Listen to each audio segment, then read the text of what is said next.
The Adventures of Sherlock Holmes by Arthur Conan Doyle. A Scandal in Bohemia.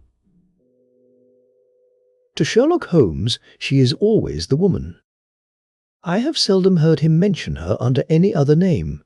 In his eyes she eclipses and predominates the whole of her sex. It was not that he felt any emotion akin to love for Irene Adler. All emotions, and that one particularly, were abhorrent to his cold, precise, but admirably balanced mind. He was, I take it, the most perfect reasoning and observing machine that the world has seen. But, as a lover, he would have placed himself in a false position. He never spoke of the softer passions, save with a jibe and a sneer. They were admirable things for the observer, excellent for drawing the veil from men's motives and actions. But for the trained reasoner to admit such intrusions into his own delicate and finely adjusted temperament was to introduce a distracting factor, which might throw a doubt upon all his mental results. Grit in a sensitive instrument or a crack in one of his own high-power lenses would not be more disturbing than a strong emotion in a nature such as his. And yet there was but one woman to him, and that woman was the late Irene Adler, of dubious and questionable memory. I had seen little of Holmes lately. My marriage had drifted us away from each other. My own complete happiness, and the home-centered interests which rise up around the man who first finds himself master of his own establishment, were sufficient to absorb all my attention, while Holmes, who loathed every form of society with his whole bohemian soul, remained in our lodgings in Baker Street, buried among his old books, and alternating from week to week between cocaine and ambition, the drowsiness of the drug, and the fierce energy of his own keen nature. He was still, as ever, deeply attracted by the study of crime, and occupied his immense faculties and extraordinary powers of observation in following out those clues, and clearing up those mysteries which had been abandoned as hopeless by the official police. From time to time I heard some vague account of his doings, of his summons to Odessa in the case of the Trepoff murder, of his clearing up of the singular tragedy of the Atkinson brothers at Trincomalee, and finally of the mission which he had accomplished so delicately and successfully for the reigning family of Holland. Beyond these signs of his activity, however, which I merely shared with all the readers of the daily press, I knew little of my former friend and companion. One night, it was on the 20th of March, 1888. I was returning from a journey to a patient, for I had now returned to civil practice, when my way led me through Baker Street. As I passed the well-remembered door, which must always be associated in my mind with my wooing, and with the dark incidents of the study in scarlet, I was seized with a keen desire to see Holmes again, and to know how he was employing his extraordinary powers. His rooms were brilliantly lit, and, even as I looked up, I saw his tall, spare figure pass twice in a dark silhouette against the blind. He was pacing the room swiftly, eagerly, with his head sunk upon his chest, and his hands clasped behind him. To me, who knew his every mood and habit, his attitude and manner, told their own story. He was at work again. He had risen out of his drug, created dreams, and was hot upon the scent of some new problem. I rang the bell, and was shown up to the chamber which had formerly been in part my own. His manner was not effusive. It seldom was, but he was glad, I think, to see me.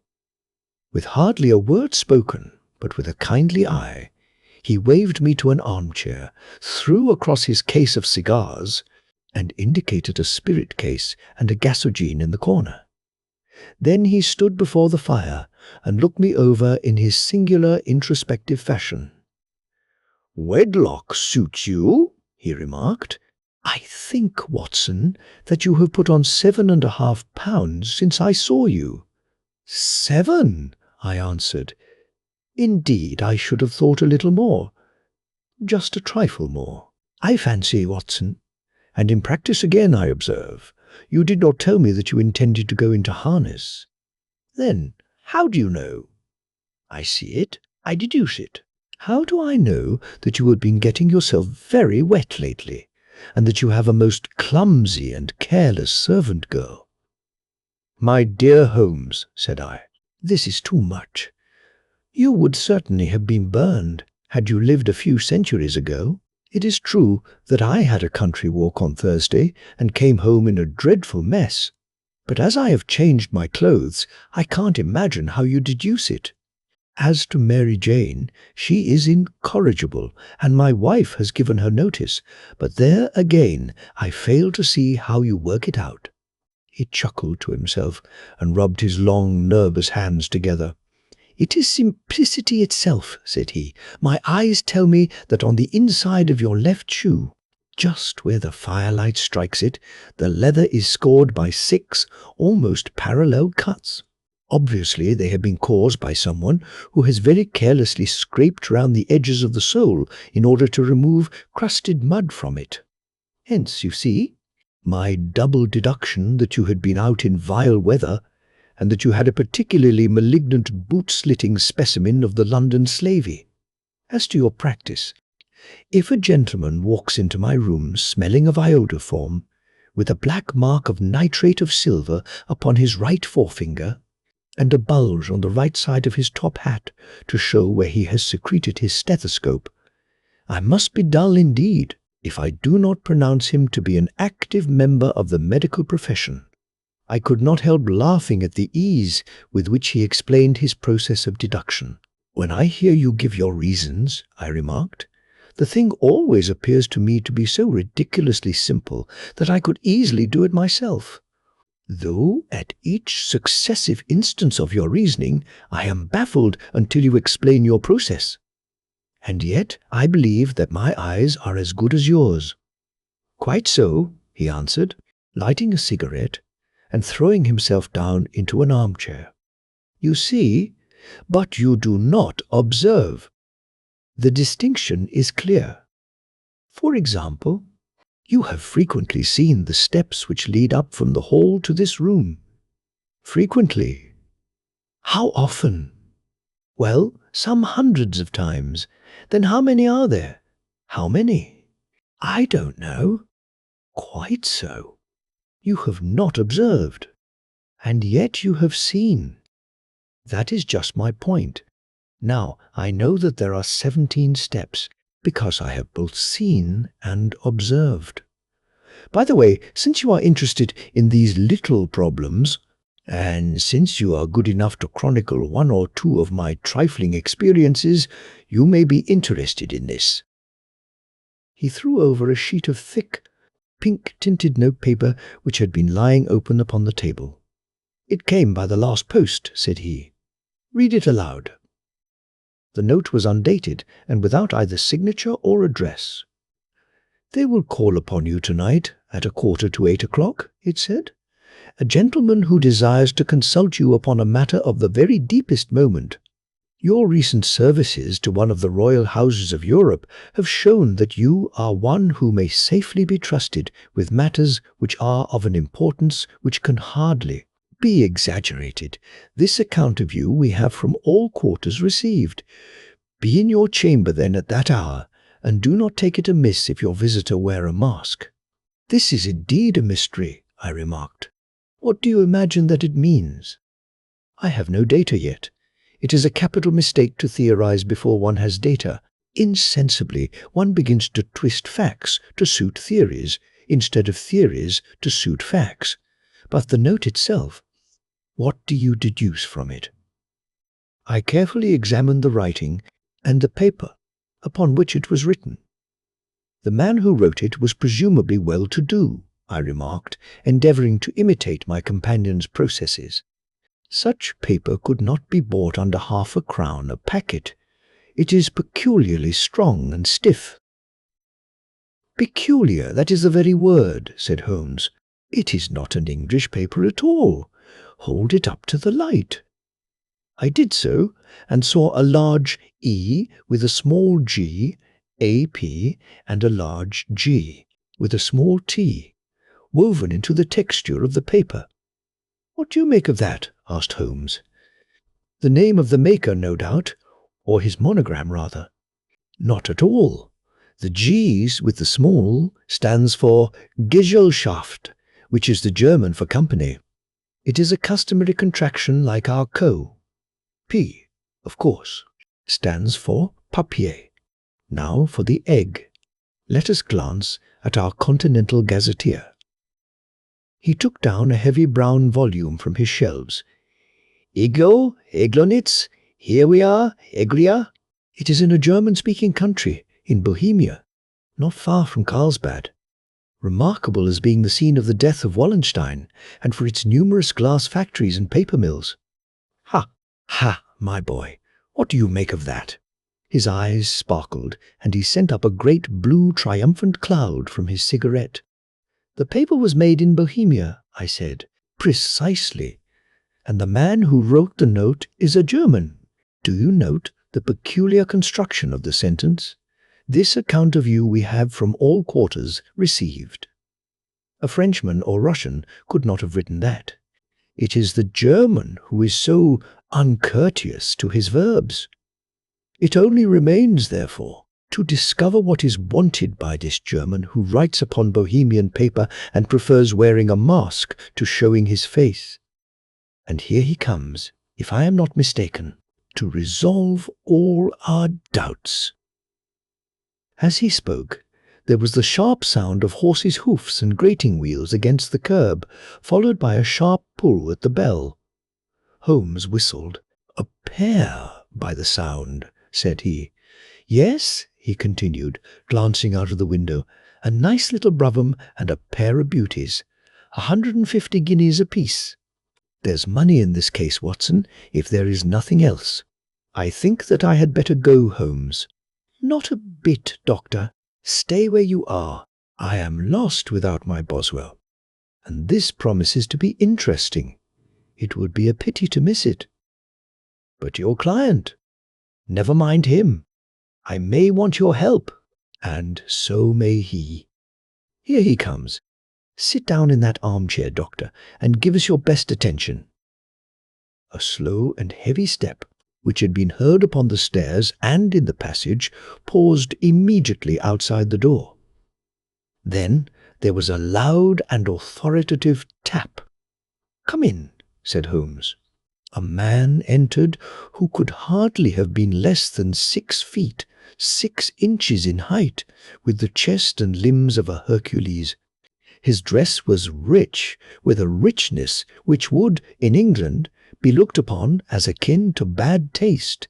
Heavy bands of astrakhan were slashed across the sleeves and fronts of his double-breasted coat, while the deep blue cloak which was thrown over his shoulders was lined with flame-coloured silk and secured at the neck with a brooch which consisted of a single flaming beryl. Boots which extended halfway up his calves, and which were trimmed at the tops with rich brown fur, completed the impression of barbaric opulence which was suggested by his whole appearance.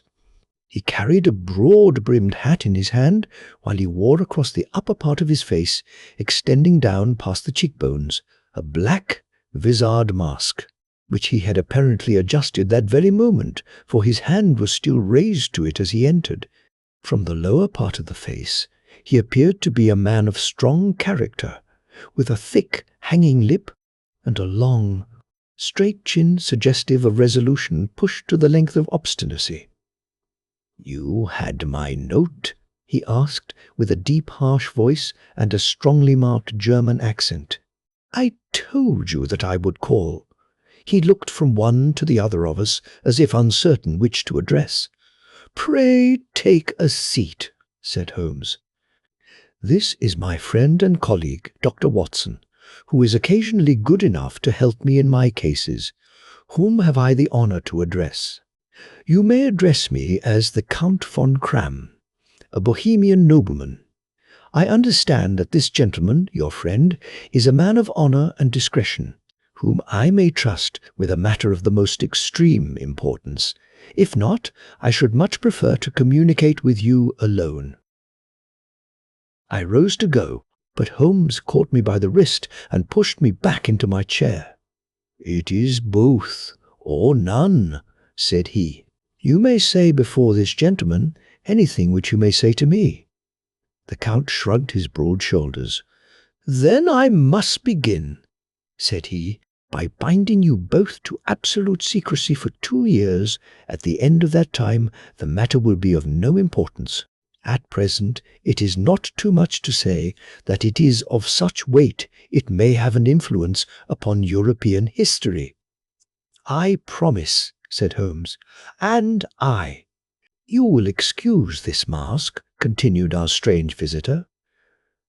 "The august person who employs me wishes his agent to be unknown to you, and I may confess at once that the title by which I have just called myself is not exactly my own." "I was aware of it," said Holmes dryly. "The circumstances are of great delicacy, and every precaution has to be taken to quench what might grow to be an immense scandal and seriously compromise one of the reigning families of Europe. To speak plainly, the matter implicates the great house of Ormstein, hereditary kings of Bohemia." "I was also aware of that," murmured Holmes, settling himself down in his armchair and closing his eyes. Our visitor glanced with some apparent surprise at the languid, lounging figure of the man who had been no doubt depicted to him as the most incisive reasoner and most energetic agent in Europe. Holmes slowly reopened his eyes and looked impatiently at his gigantic client. "If your Majesty would condescend to state your case," he remarked, "I should be better able to advise you." The man sprang from his chair and paced up and down the room in uncontrollable agitation. Then, with a gesture of desperation, he tore the mask from his face and hurled it upon the ground. "You are right," he cried. "I am the king." "Why should I attempt to conceal it? Why, indeed?" murmured Holmes. "Your Majesty had not spoken before I was aware that I was addressing Wilhelm Gottsreich, Sigismund von Ormstein, Grand Duke of Cassel-Felstein, and hereditary King of Bohemia." "But you can understand," said our strange visitor, sitting down once more and passing his hand over his high white forehead, "you can understand that I am not accustomed to doing such business in my own person. Yet the matter was so delicate that I could not confide it to an agent without putting myself in his power. I have come incognito from Prague for the purpose of consulting you." "Then, pray consult," said Holmes, shutting his eyes once more. "The facts are briefly these. Some 5 years ago, during a lengthy visit to Warsaw, I made the acquaintance of the well-known adventuress Irene Adler. The name is no doubt familiar to you. Kindly look her up in my index." "Doctor," murmured Holmes, without opening his eyes. For many years he had adopted a system of docketing all paragraphs concerning men and things, so that it was difficult to name a subject or a person on which he could not at once furnish information. In this case, I found her biography sandwiched in between that of a Hebrew rabbi and that of a staff commander who had written a monograph upon the deep-sea fishes. "Let me see," said Holmes. Born in New Jersey in the year 1858. Contralto. La Scala. Prima donna. Imperial Opera of Warsaw. Yes, retired from operatic stage. Living in London. Quite so. Your Majesty, as I understand, became entangled with this young person, wrote her some compromising letters, and is now desirous of getting those letters back. Precisely so. But how? Was there a secret marriage? None.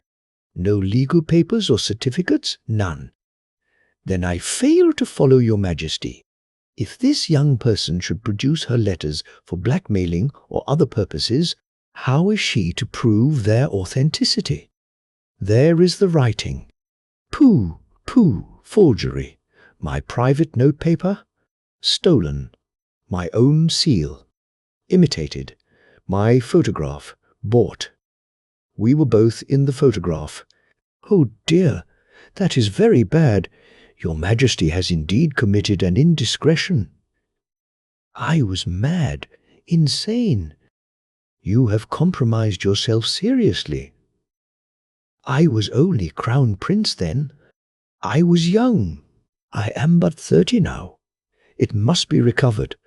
We have tried and failed. Your Majesty must pay. It must be bought. She will not sell. Stolen, then? 5 attempts have been made. Twice, burglars in my pay ransacked her house. Once we diverted her luggage when she travelled. Twice she has been waylaid. There has been no result. No sign of it? Absolutely none, Holmes laughed. It is quite a pretty little problem, said he. But a very serious one to me, returned the king reproachfully. Very indeed. And what does she propose to do with the photograph? To ruin me. But how? I am about to be married. So I have heard. To Clotilde Lothman von Saxe-Meiningen, second daughter of the King of Scandinavia. You may know the strict principles of her family. She is herself the very soul of delicacy. A shadow of a doubt as to my conduct would bring the matter to an end. And Irene Adler threatens to send them the photograph. And she will do it. I know that she will do it. You do not know her, but she has a soul of steel. She has the face of the most beautiful of women, and the mind of the most resolute of men. Rather than I should marry another woman, there are no lengths to which she would not go. None. You are sure that she has not sent it yet? I am sure. And why? Because she has said that she would send it on the day when the betrothal was publicly proclaimed. That will be next Monday. Oh, then we have 3 days yet, said Holmes with a yawn. That is very fortunate, as I have 1 or 2 matters of importance to look into just at present. Your Majesty will, of course, stay in London for the present? Certainly. You will find me at the Langham under the name of the Count von Cram. Then I shall drop you a line to let you know how we progress. Pray do so. I shall be all anxiety.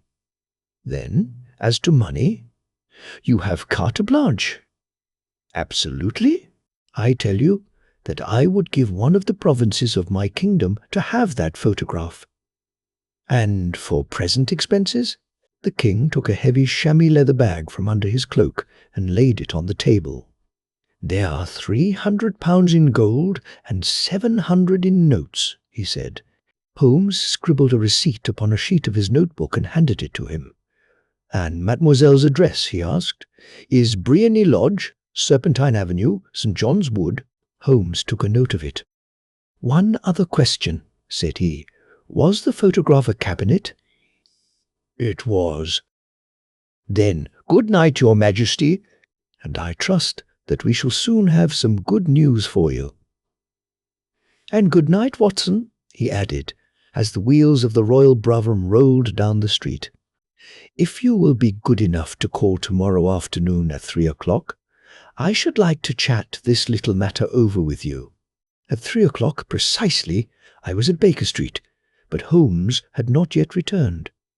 The landlady informed me that he had left the house shortly after 8 o'clock in the morning. I sat down beside the fire, however, with the intention of awaiting him, however long he might be. I was already deeply interested in his inquiry, for, though it was surrounded by none of the grim and strange features which were associated with the 2 crimes which I have already recorded, still, the nature of the case and the exalted station of his client gave it a character of its own. Indeed, apart from the nature of the investigation which my friend had on hand, there was something in his masterly grasp of a situation, and his keen, incisive reasoning, which made it a pleasure to me to study his system of work and to follow the quick, subtle methods by which he disentangled the most inextricable mysteries. So accustomed was I to his invariable success that the very possibility of his failing had ceased to enter into my head. It was close upon 4 before the door opened, and a drunken-looking groom, ill-kempt and side-whiskered, with an inflamed face and disreputable clothes, walked into the room. Accustomed as I was to my friend's amazing powers in the use of disguises, I had to look 3 times before I was certain that it was indeed he. With a nod, he vanished into the bedroom, whence he emerged in 5 minutes, tweed-suited and respectable as of old. Putting his hands into his pockets, he stretched out his legs in front of the fire and laughed heartily for some minutes. "Well, really," he cried, and then he choked and laughed again until he was obliged to lie back limp and helpless in the chair. "What is it? It's quite too funny. I am sure you could never guess how I employed my morning, or what I ended by doing." "I can't imagine." "I suppose that you have been watching the habits, and perhaps the house, of Miss Irene Adler." "Quite so, but the sequel was rather unusual. I will tell you, however. I left the house a little after 8 o'clock this morning in the character of a groom out of work. There is a wonderful sympathy and freemasonry among horsey men. Be one of them, and you will know all that there is to know. I soon found Briony Lodge. It is a bijou villa with a garden at the back, but built out in front, right up to the road, 2 stories. Chubb lock to the door. Large sitting room on the right side, well furnished, with long windows almost to the floor, and those preposterous English window fasteners which a child could open. Behind there was nothing remarkable, save that the passage window could be reached from the top of the coach-house. I walked round it and examined it closely from every point of view, but without noting anything else of interest. I then lounged down the street and found, as I expected, that there was a mews in a lane which runs down by one wall of the garden. I lent the ostlers a hand in rubbing down their horses, and received in exchange 2 pence, a glass of half and half, 2 fills of shag tobacco, and as much information as I could desire about Miss Adler, to say nothing of half a dozen other people in the neighbourhood in whom I was not in the least interested, but whose biographies I was compelled to listen to. "And what of Irene Adler?" I asked. "Oh, she has turned all the men's heads down in that part. She is the daintiest thing under a bonnet on this planet. So say the Serpentine Mews to a man. She lives quietly, sings at concerts, drives out at 5 every day, and returns at 7 sharp for dinner. Seldom goes out at other times, except when she sings. Has only 1 male visitor, but a good deal of him. He is dark, handsome, and dashing, never calls less than once a day, and often twice. He is a Mr. Godfrey Norton, of the Inner Temple. See the advantages of a cabman as a confidant. They had driven him home a dozen times from Serpentine Mews, and knew all about him.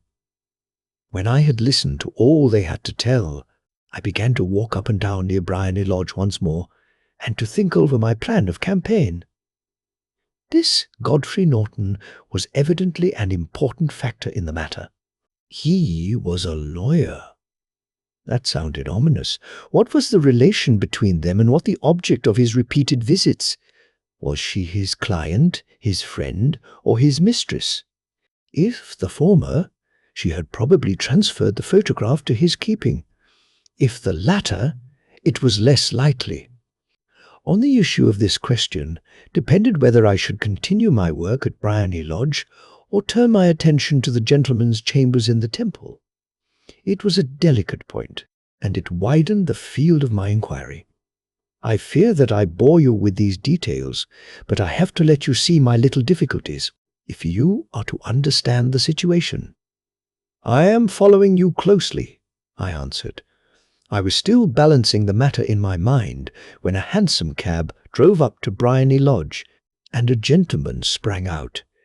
He was a remarkably handsome man, dark, aquiline, and moustached. Evidently the man of whom I had heard.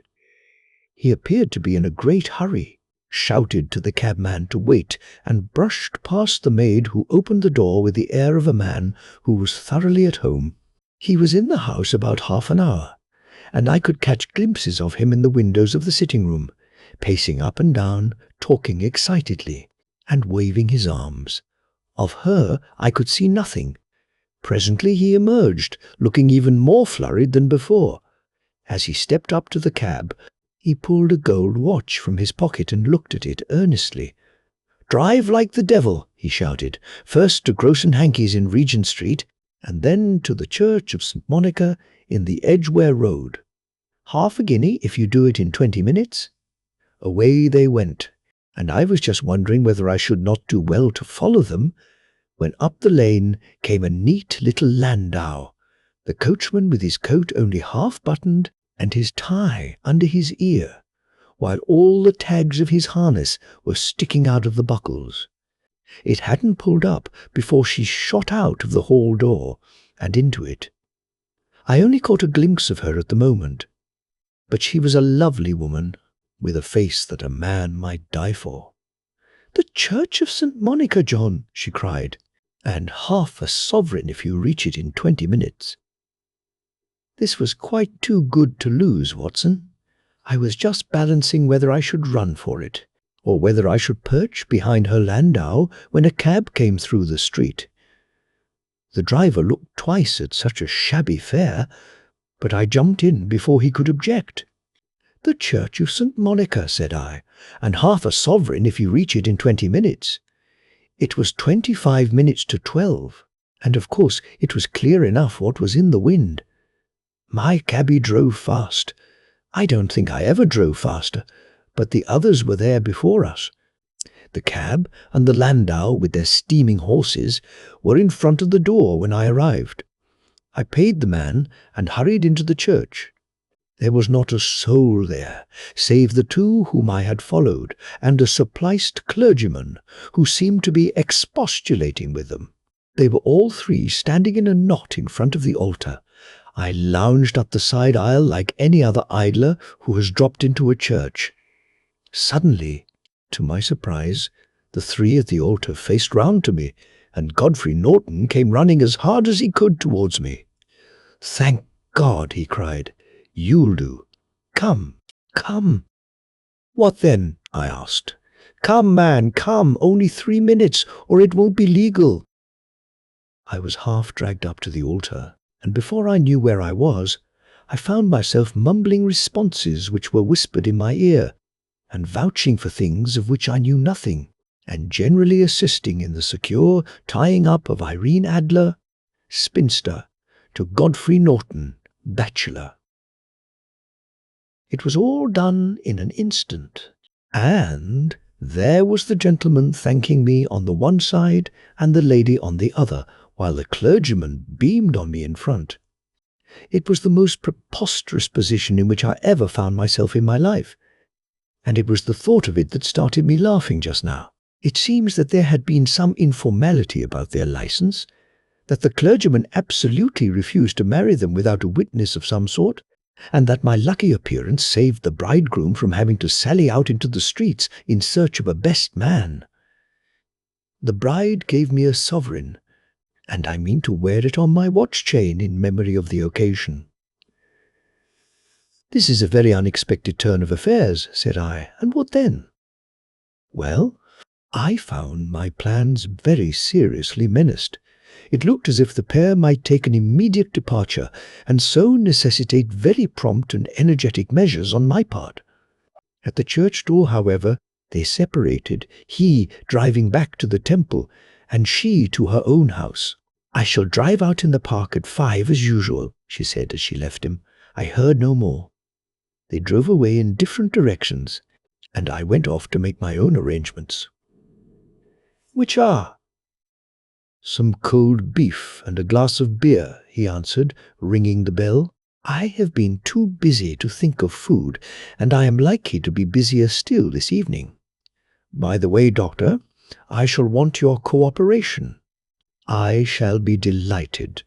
You don't mind breaking the law?" "Not in the least. Nor running a chance of arrest?" "Not in a good cause." "Oh, the cause is excellent. Then I am your man. I was sure that I might rely on you. But what is it you wish?" "When Mrs. Bewish Turner has brought in the tray, I will make it clear to you, now," he said, as he turned hungrily on the simple fare that our landlady had provided. "I must discuss it while I eat, for I have not much time. It is nearly 5 now. In 2 hours we must be on the scene of action. Miss Irene, or Madame rather, returns from her drive at 7. We must be at Briony Lodge to meet her. And what then?" "You must leave that to me. I have already arranged what is to occur. There is only one point on which I must insist. You must not interfere, come what may. You understand? I am to be neutral, to do nothing whatever. There will probably be some small unpleasantness. Do not join in it. It would end in my being conveyed into the house. 4 or 5 minutes afterwards, the sitting-room window will open. You are to station yourself close to that open window." "Yes." "You are to watch me, for I will be visible to you." "Yes." "And when I raise my hand, so you will throw into the room what I give you to throw, and will at the same time raise the cry of fire. You quite follow me?" "Entirely." "It is nothing very formidable," he said, taking a long cigar-shaped roll from his pocket. "It is an ordinary plumber's smoke rocket, fitted with a cap at either end to make it self-lighting. Your task is confined to that. When you raise your cry of fire, it will be taken up by quite a number of people. You may then walk to the end of the street, and I will rejoin you in 10 minutes. I hope that I have made myself clear. I am to remain neutral, to get near the window, to watch you, and at the signal to throw in this object, then to raise the cry of fire, and to wait you at the corner of the street?" "Precisely." "Then you may entirely rely on me." "That is excellent. I think, perhaps, it is almost time that I prepare for the new role I have to play." He disappeared into his bedroom and returned in a few minutes in the character of an amiable and simple-minded nonconformist clergyman.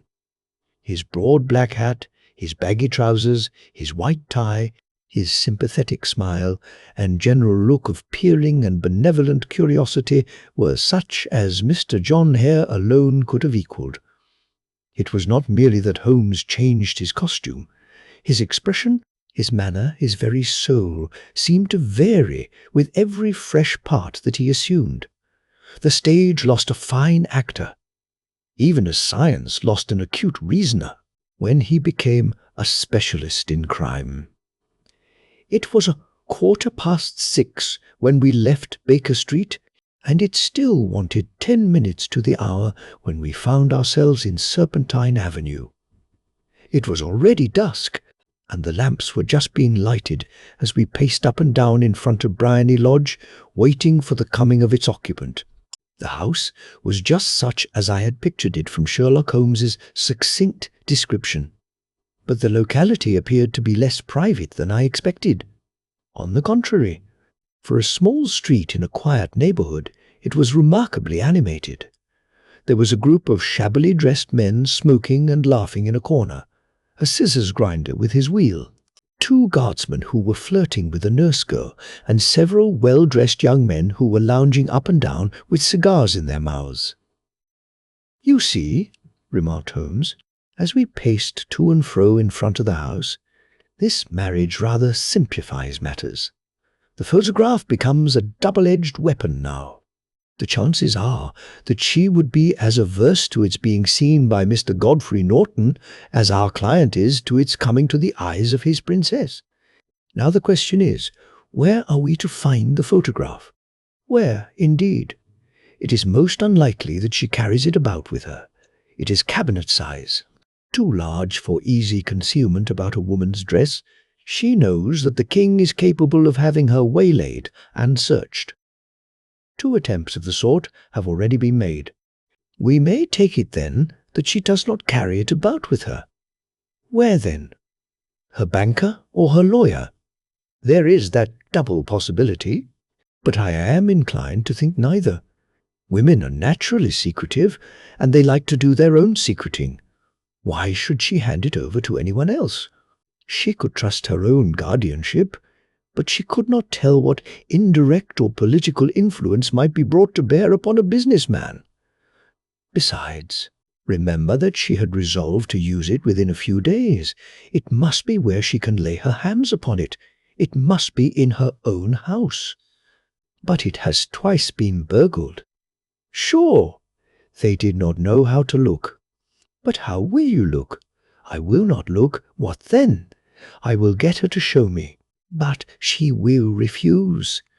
She will not be able to. But I hear the rumble of wheels. It is her carriage.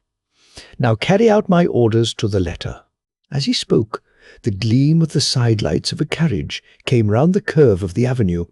It was a smart little landau which rattled up to the door of Briony Lodge. As it pulled up, one of the loafing men at the corner dashed forward to open the door in the hope of earning a copper, but was elbowed away by another loafer, who had rushed up with the same intention. A fierce quarrel broke out, which was increased by the 2 guardsmen who took sides with one of the loungers, and by the scissors grinder, who was equally hot upon the other side. A blow was struck, and in an instant the lady, who had stepped from her carriage, was the centre of a little knot of flushed and struggling men, who struck savagely at each other with their fists and sticks. Holmes dashed into the crowd to protect the lady, but just as he reached her, he gave a cry and dropped to the ground with the blood running freely down his face. At his fall, the guardsmen took to their heels in one direction and the loungers in the other, while a number of better-dressed people, who had watched the scuffle without taking part in it, crowded in to help the lady and to attend to the injured man. Irene Adler, as I will still call her, had hurried up the steps, but she stood at the top with her superb figure outlined against the lights of the hall, looking back into the street. "Is the poor gentleman much hurt?" she asked. "He is dead," cried several voices. "No, no, there's life in him," shouted another. "But he'll be gone before you can get him to hospital." "He's a brave fellow," said a woman. "They would have had the lady's purse and watch if it hadn't been for him. They were a gang, and a rough one, too. Ah, he's breathing now. He can't lie in the street. May we bring him in, ma'am?" "Surely." "Bring him into the sitting-room. There is a comfortable sofa. This way, please." Slowly and solemnly he was borne into Briony Lodge and laid out in the principal room, while I still observed the proceedings from my post by the window. The lamps had been lit, but the blinds had not been drawn, so that I could see Holmes as he lay upon the couch. I do not know whether he was seized with compunction at that moment for the part he was playing, but I know that I never felt more heartily ashamed of myself in my life than when I saw the beautiful creature against whom I was conspiring, or the grace and kindliness with which she waited upon the injured man. And yet it would be the blackest treachery to Holmes to draw back now from the part which he had entrusted to me. I hardened my heart and took the smoke rocket from under my ulster. After all, I thought, we are not injuring her. We are but preventing her from injuring another. Holmes had sat up upon the couch, and I saw him motion like a man who is in need of air. A maid rushed across and threw open the window. At the same instant I saw him raise his hand, and at the signal I tossed my rocket into the room with a cry of "Fire!" The word was no sooner out of my mouth than the whole crowd of spectators, well-dressed and ill gentlemen, ostlers and servant-maids, joined in a general shriek of "Fire!" Thick clouds of smoke curled through the room and out at the open window. I caught a glimpse of rushing figures, and a moment later the voice of Holmes from within, assuring them that it was a false alarm.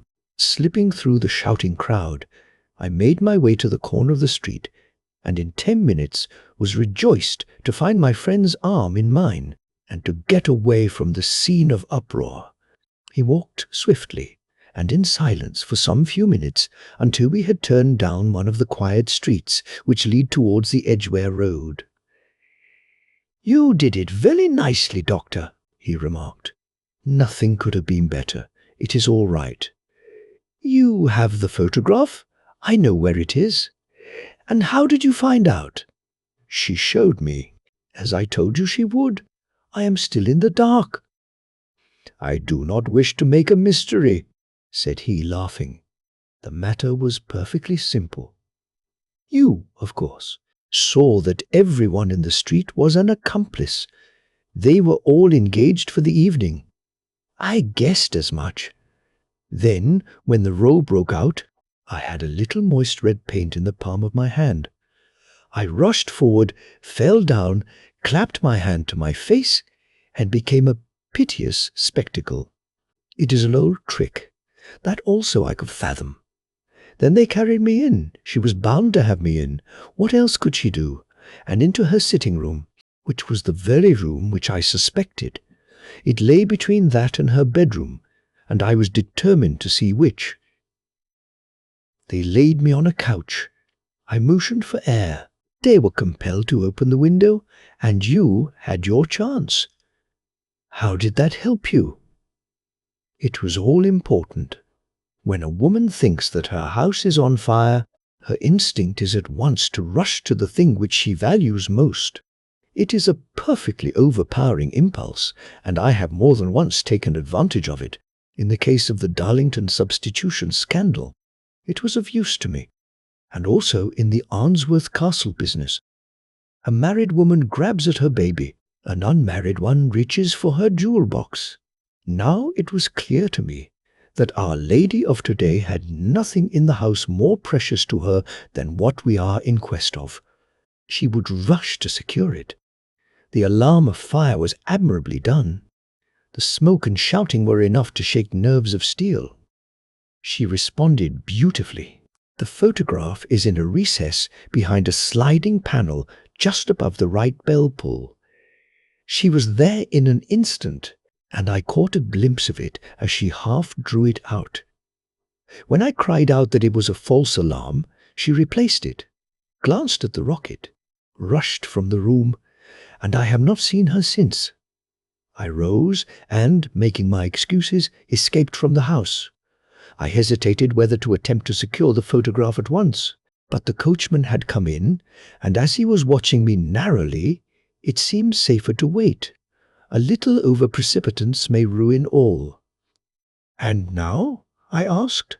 "Our quest is practically finished. I shall call with the king tomorrow, and with you, if you care to come with us. We will be shown into the sitting-room to wait for the lady, but it is probable that when she comes, she may find neither us nor the photograph. It might be a satisfaction to His Majesty to regain it with his own hands. And when will you call?" "At 8 in the morning.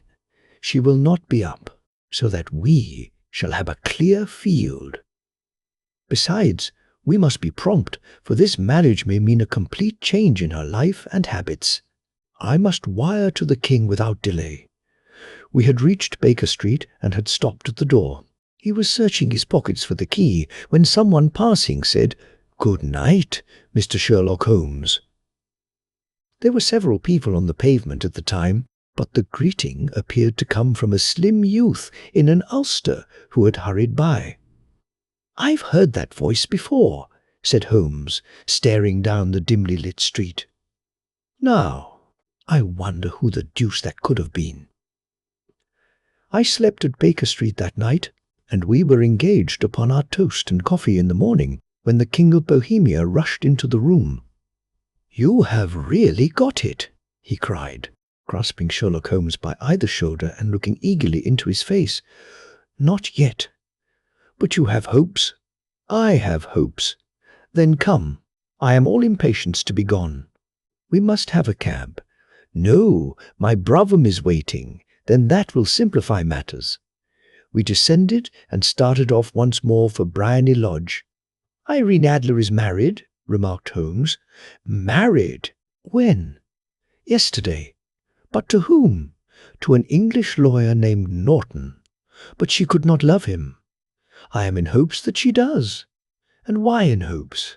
"Because it would spare your Majesty all fear of future annoyance. If the lady loves her husband, she does not love your Majesty. If she does not love your Majesty, there is no reason why she should interfere with your Majesty's plan. It is true. And yet, well, I wish she had been of my own station. What a queen she would have made!" He relapsed into a moody silence, which was not broken until we drew up in Serpentine Avenue. The door of Briony Lodge was open, and an elderly woman stood upon the steps.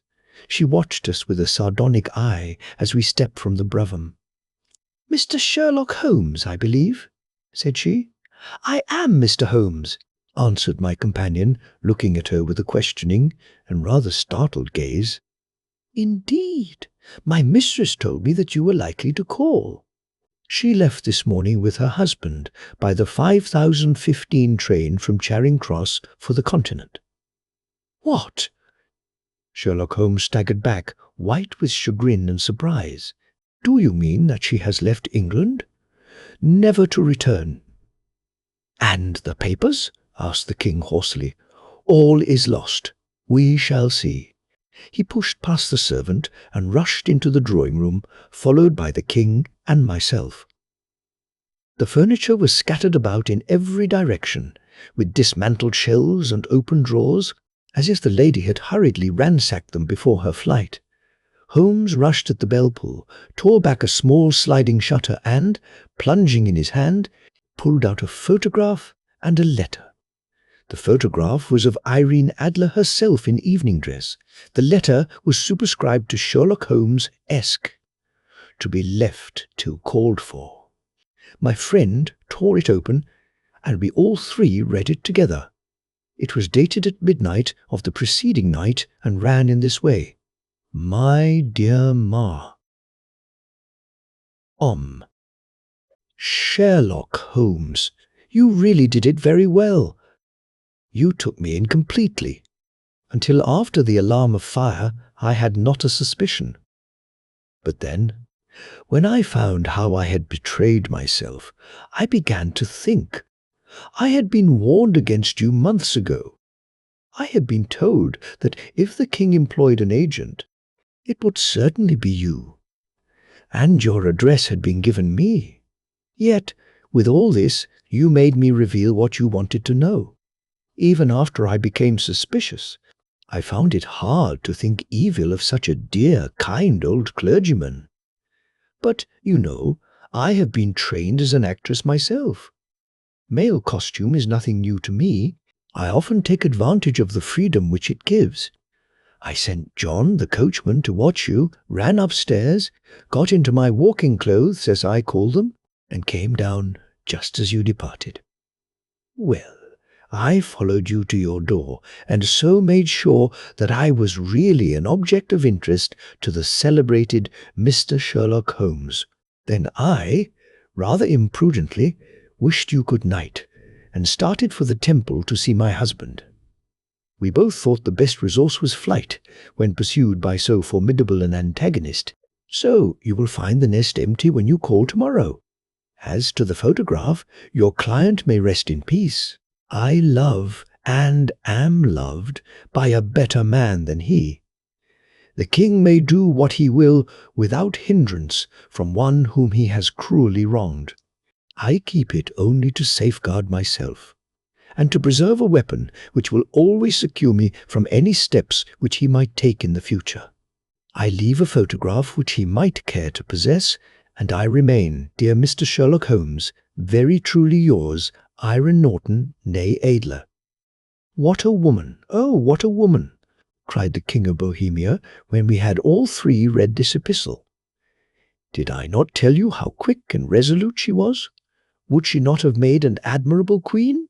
Is it not a pity that she was not on my level? From what I have seen of the lady, she seems, indeed, to be on a very different level to your Majesty, said Holmes coldly. I am sorry that I have not been able to bring your Majesty's business to a more successful conclusion. On the contrary, my dear sir, cried the King, nothing could be more successful. I know that her word is inviolate. The photograph is now as safe as if it were in the fire.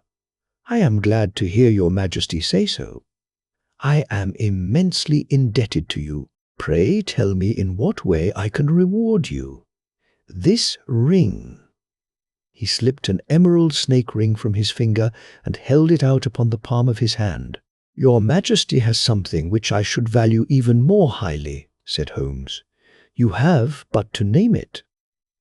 This photograph. The King stared at him in amazement. Irene's photograph, he cried. Certainly, if you wish it. I thank your Majesty. Then there is no more to be done in the matter. I have the honour to wish you a very good morning. He bowed, and, turning away without observing the hand which the King had stretched out to him, he set off in my company for his chambers. And that was how a great scandal threatened to affect the kingdom of Bohemia, and how the best plans of Mr. Sherlock Holmes were beaten by a woman's wit. He used to make merry over the cleverness of women, but I have not heard him do it of late. And when he speaks of Irene Adler, or when he refers to her photograph, it is always under the honourable title of the woman.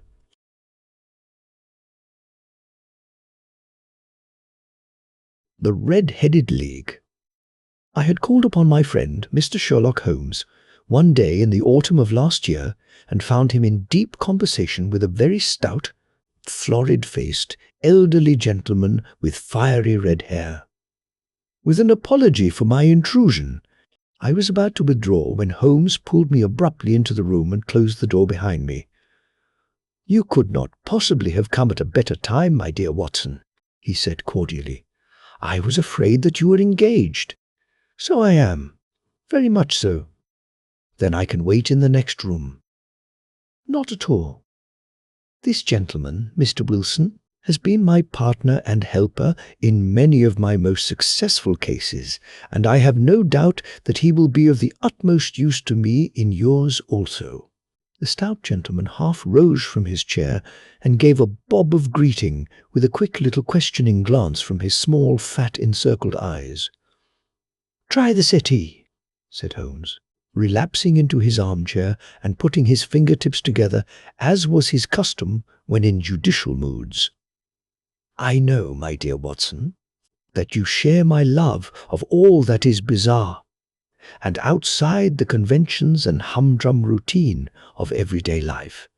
You have shown your relish for it by the enthusiasm which has prompted you to chronicle, and, if you will excuse my saying so, somewhat to embellish so many of my own little adventures. Your cases have indeed been of the greatest interest to me, I observed. You will remember that I remarked the other day, just before we went into the very simple problem presented by Miss Mary Sutherland, that for strange effects and extraordinary combinations we must go to life itself, which is always far more daring than any effort of the imagination. A proposition which I took the liberty of doubting. You did, Doctor, but none the less, you must come round to my view, for otherwise I shall keep on piling fact upon fact on you until your reason breaks down under them and acknowledges me to be right. Now, Mr. Stir, Jabez Wilson here has been good enough to call upon me this morning, and to begin a narrative which promises to be one of the most singular which I have listened to for some time. You have heard me remark that the strangest and most unique things are very often connected, not with the larger, but with the smaller crimes, and occasionally, indeed, where there is room for doubt whether any positive crime has been committed. As far as I have heard, it is impossible for me to say whether the present case is an instance of crime or not, but the course of events is certainly among the most singular that I have ever listened to. Perhaps, Mr. Wilson, you would have the great kindness to recommence your narrative. I ask you not merely because my friend Dr. Poole, Watson, has not heard the opening part, but also because the peculiar nature of the story makes me anxious to have every possible detail from your lips. As a rule, when I have heard some slight indication of the course of events, I am able to guide myself by the thousands of other similar cases which occur to my memory. In the present instance, I am forced to admit that the facts are, to the best of my belief, unique. The portly client puffed out his chest with an appearance of some little pride, and pulled a dirty and wrinkled newspaper from the inside pocket of his greatcoat. As he glanced down the advertisement column, with his head thrust forward and the paper flattened out upon his knee, I took a good look at the man and endeavoured, after the fashion of my companion, to read the indications which might be presented by his dress or appearance. I did not gain very much, however, by my inspection. Our visitor bore every mark of being an average commonplace British tradesman, obese, pompous and slow.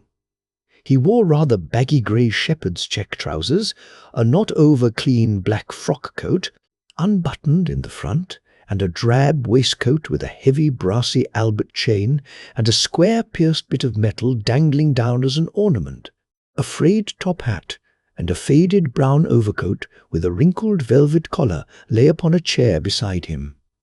Altogether, look as I would, there was nothing remarkable about the man save his blazing red head and the expression of extreme chagrin and discontent upon his features. Sherlock Holmes's quick eye took in my occupation, and he shook his head with a smile as he noticed my questioning glances.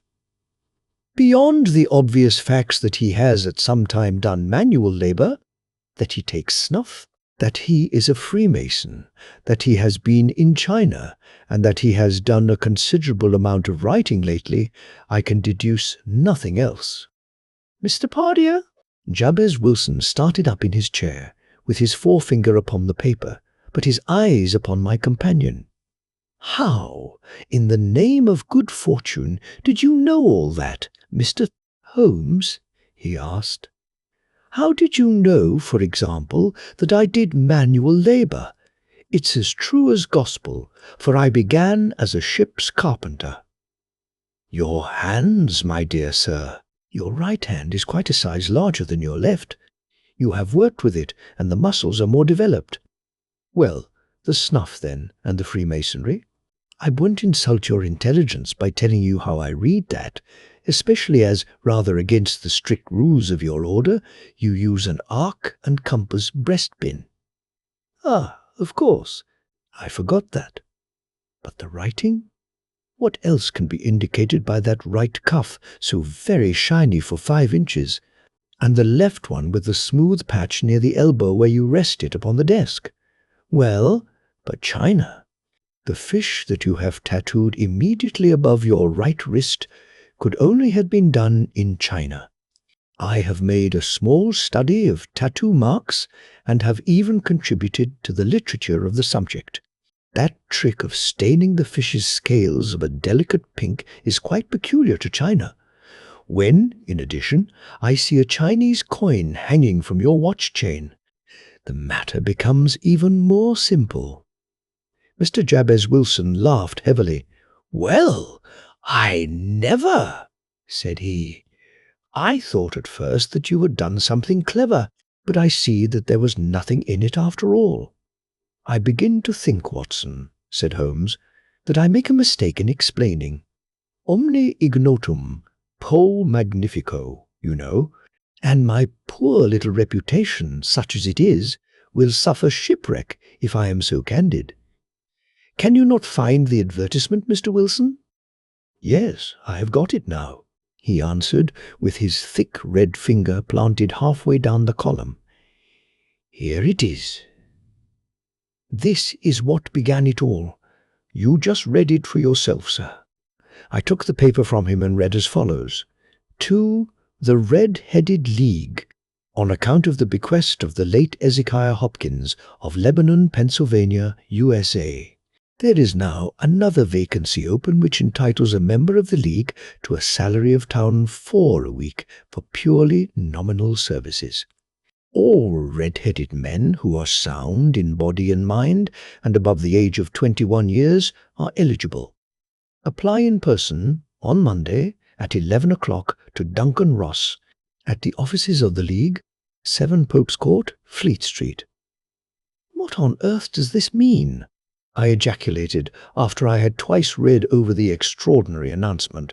Holmes chuckled and wriggled in his chair, as was his habit when in high spirits.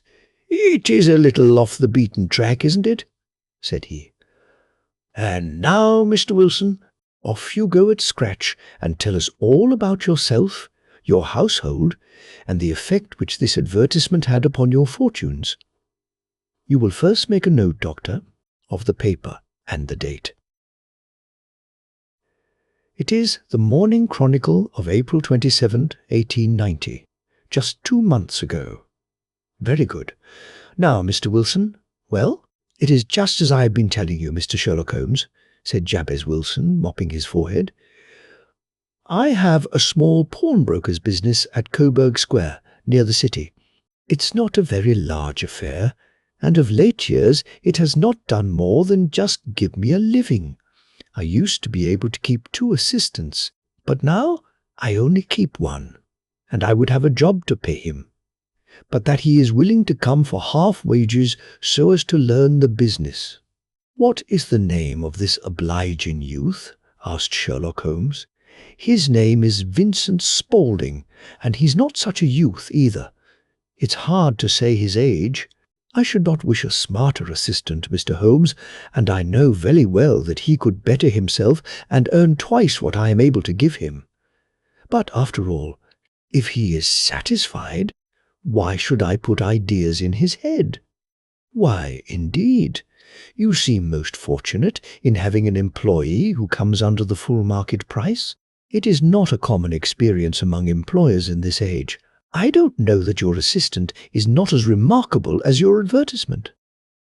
"Oh, he has his faults too," said Mr. Straw. "Wilson never was such a fellow for photography, snapping away with a camera when he ought to be improving his mind, and then diving down into the cellar like a rabbit into its hole to develop his pictures.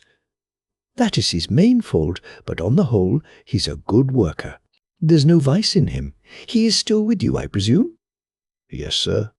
"He and a girl of 14, who does a bit of simple cooking and keeps the place clean. That's all I have in the house, for I am a widower and never had any family. We live very quietly, sir, the 3 of us, and we keep a roof over our heads and pay our debts if we do nothing more." The first thing that put us out was that advertisement. Spaulding, he came down into the office just this day 8 weeks with this very paper in his hand, and he says, "I wish to the Lord, Mr. Wilson, that I was a red-headed man." "Why that?" I asks. "Why," says he, "here's another vacancy on the League of the Red-Headed Men. It's worth quite a little fortune to any man who gets it, and I understand that there are more vacancies than there are men, so that the trustees are at their wits' end what to do with the money. If my hair would only change colour, here's a nice little crib all ready for me to step into." "Why, what is it then?" I asked. "You see, Mr. Holmes, I am a very stay-at-home man, and as my business came to me instead of my having to go to it, I was often weeks on end without putting my foot over the doormat. In that way, I didn't know much of what was going on outside, and I was always glad of a bit of news. Have you never heard of the League of the Red-Headed Men?" he asked with his eyes open. "Never. Why, I wonder at that, for you are eligible yourself for one of the vacancies." "And what are they worth?" I asked. "Oh, merely a couple of hundred a year, but the work is slight, and it need not interfere very much with one's other occupations." Well, you can easily think that made me prick up my ears, for the business has not been over good for some years, and an extra couple of hundred would have been very handy. "Tell me all about it," said I. "Well," said he, showing me the advertisement, "you can see for yourself that the League has a vacancy, and there is the address where you should apply for particulars. As far as I can make out, the League was founded by an American millionaire, Ezekiah Hopkins, who was very peculiar in his ways. He was himself red-headed, and he had a great sympathy for all red-headed men, so when he died, it was found that he had left his enormous fortune in the hands of trustees, with instructions to apply the interest to the providing of easy berths to men whose hair is of that colour. From all I hear, it is splendid pay and very little to do." "But," said I, "there would be millions of red-headed men who would apply." "Not so many as you might think," he answered. "You see, it is really confined to Londoners and to grown men. This American had started from London when he was young, and he wanted to do the old town a good turn. Then, again, I have heard it is no use your applying if your hair is light red or dark red or anything but real, bright, blazing, fiery red. Now, if you cared to apply, Mr. Wilson, you would just walk in, but perhaps it would hardly be worth your while to put yourself out of the way for the sake of a few £100. Now, it is a fact, gentlemen, as you may see for yourselves, that my hair is of a very full and rich tint, so that it seemed to me that if there was to be any competition in the matter, I stood as good a chance as any man that I had ever met. Vincent Spaulding seemed to know so much about it that I thought he might prove useful, so I just ordered him to put up the shutters for the day and to come right away with me. He was very willing to have a holiday, so we shut the business up and started off for the address that was given us in the advertisement. I never hope to see such a sight as that again, Mr. Holmes. From north, south, east, and west, every man who had a shade of red in his hair had tramped into the city to answer the advertisement. Fleet Street was choked with red-headed folk, and Pope's Court looked like a coster's orange barrow. I should not have thought there were so many in the whole country as were brought together by that single advertisement. Every shade of colour they were: straw, lemon, orange, brick, Irish setter, liver, clay. But, as Spaulding said, there were not many who had the real vivid flame-coloured tint. When I saw how many were waiting, I would have given it up in despair, but Spaulding would not hear of it. How he did it I could not imagine, but he pushed and pulled and butted until he got me through the crowd and right up to the steps which led to the office. There was a double stream upon the stair, some going up in hope and some coming back dejected, but we wedged in as well as we could and soon found ourselves in the office. "Your experience has been a most entertaining one," remarked Holmes as his client paused and refreshed his memory with a huge pinch of snuff. "Pray, continue your very interesting statement." There was nothing in the office but a couple of wooden chairs and a deal table, behind which sat a small man with a head that was even redder than mine. He said a few words to each candidate as he came up, and then he always managed to find some fault in them which would disqualify them. Getting a vacancy did not seem to be such a very easy matter after all. However, when our turn came, the little man was much more favourable to me than to any of the others, and he closed the door as we entered, so that he might have a private word with us. "This is Mr. Jabez Wilson," said my assistant, "and he is willing to fill a vacancy in the League. And he is admirably suited for it, the other answered. "He has every requirement. I cannot recall when I have seen anything so fine." He took a step backward, cocked his head on one side, and gazed at my hair until I felt quite bashful. Then suddenly he plunged forward, wrung my hand, and congratulated me warmly on my success. "It would be injustice to hesitate," said he. "You will, however, I am sure, excuse me for taking an obvious precaution." With that he seized my hair in both his hands and tugged until I yelled with the pain. "There is water in your eyes," said he as he released me. "I perceive that all is as it should be. But we have to be careful, for we have twice been deceived by wigs and once by paint. I could tell you tales of cobbler's wax which would disgust you with human nature." He stepped over to the window and shouted through it at the top of his voice that the vacancy was filled. A groan of disappointment came up from below, and the folk all trooped away in different directions until there was not a red head to be seen except my own and that of the manager. "My name," said he, "is Mr. Duncan Ross, and I am myself one of the pensioners upon the fund left by our noble benefactor. Are you a married man, Mr. Wilson? Have you a family?" I answered that I had not. His face fell immediately. "Dear me," he said gravely, "that is very serious indeed. I am sorry to hear you say that."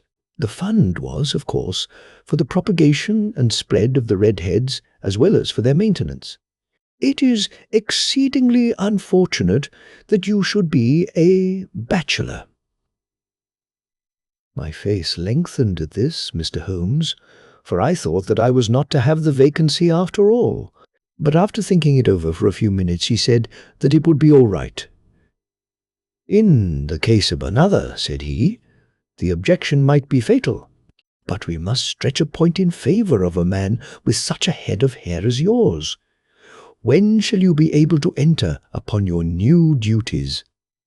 "Well, it is a little awkward, for I have a business already," said I. "Oh, never mind about that, Mr. Wilson," said Vincent Spaulding. "I should be able to look after that for you." "What would be the hours?" I asked.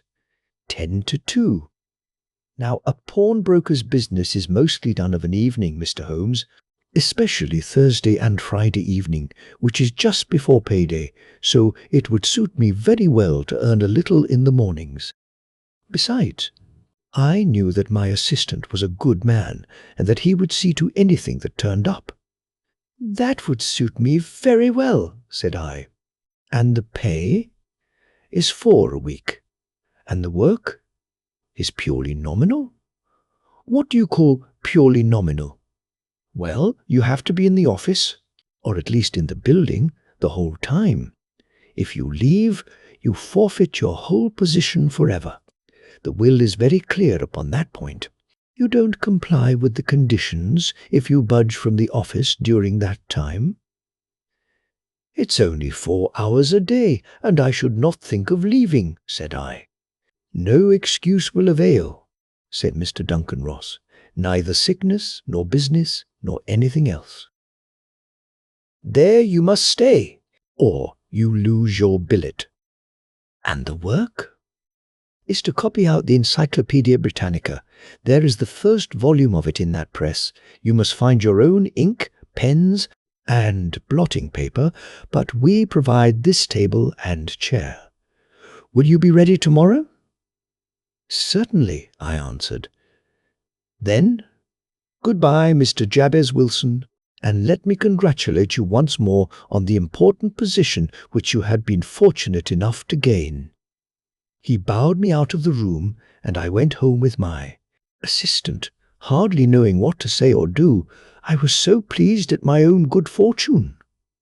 Well, I thought over the matter all day, and by evening I was in low spirits again, for I had quite persuaded myself that the whole affair must be some great hoax or fraud, though what its object might be I could not imagine.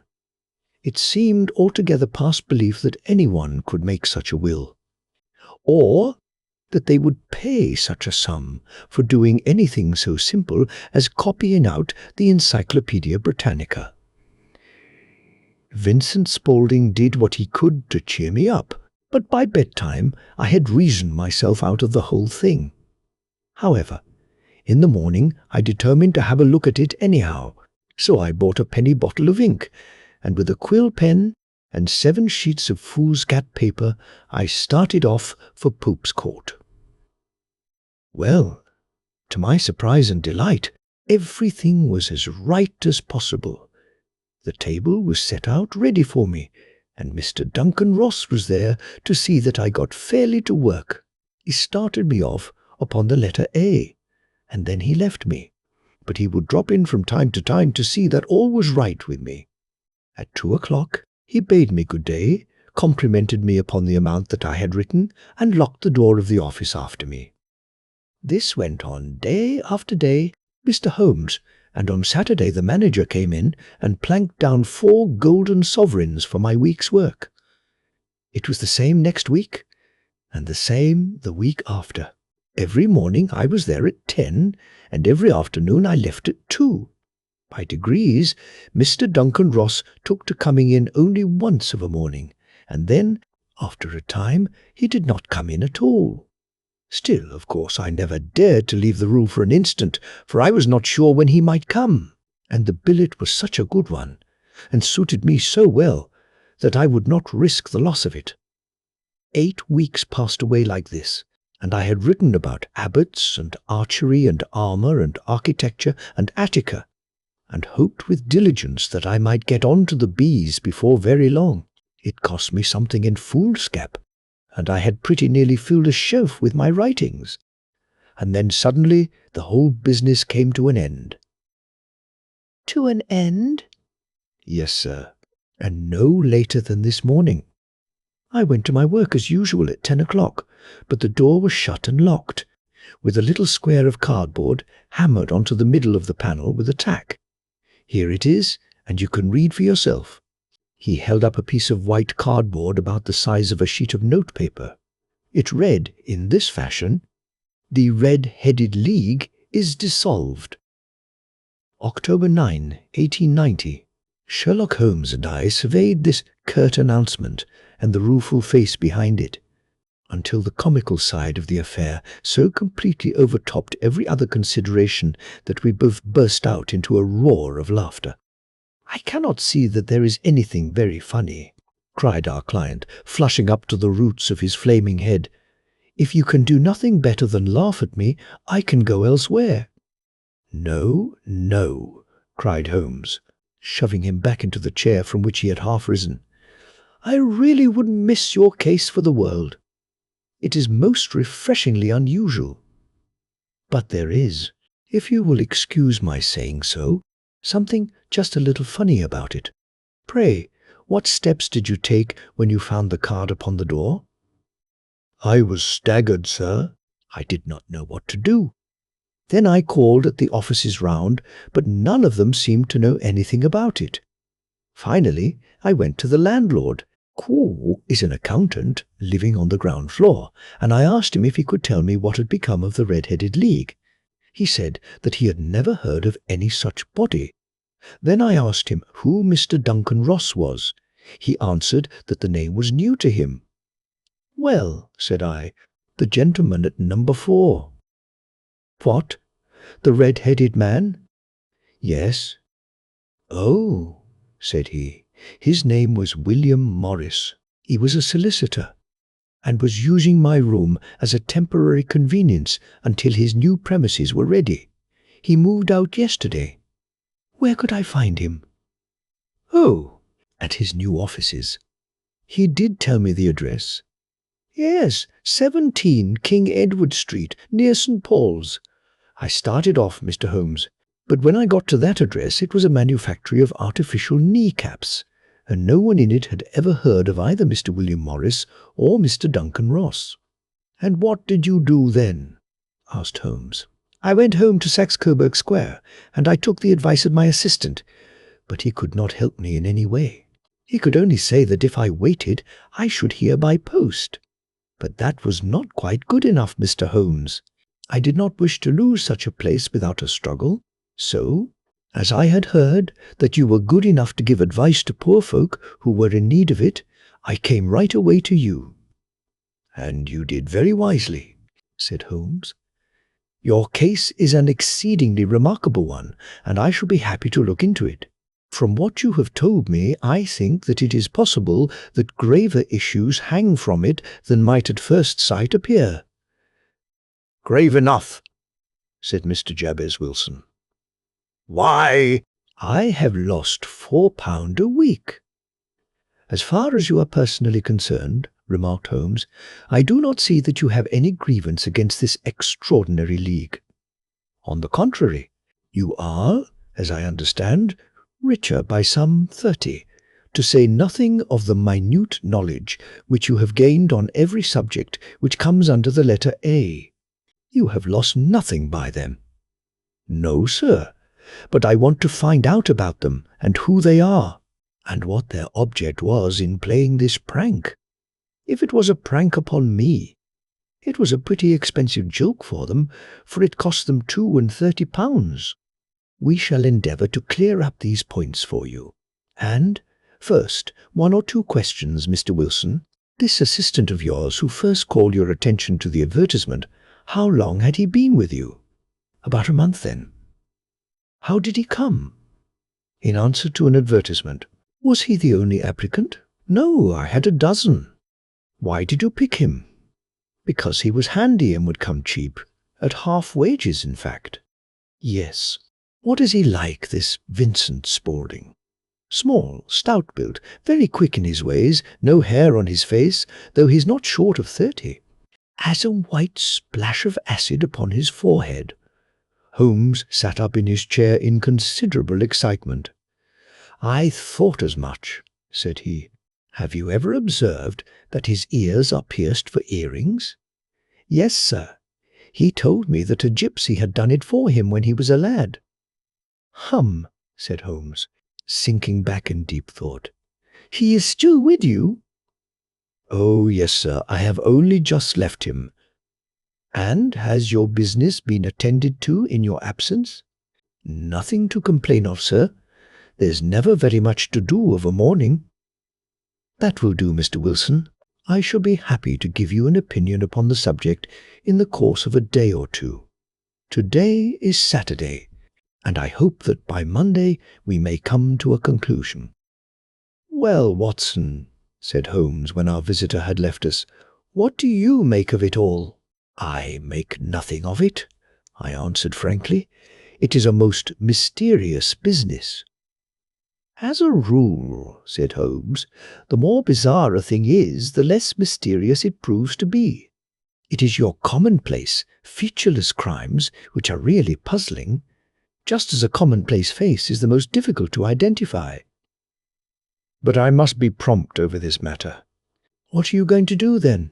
I asked. "To smoke," he answered. "It is quite a 3-pipe problem, and I beg that you won't speak to me for 50 minutes.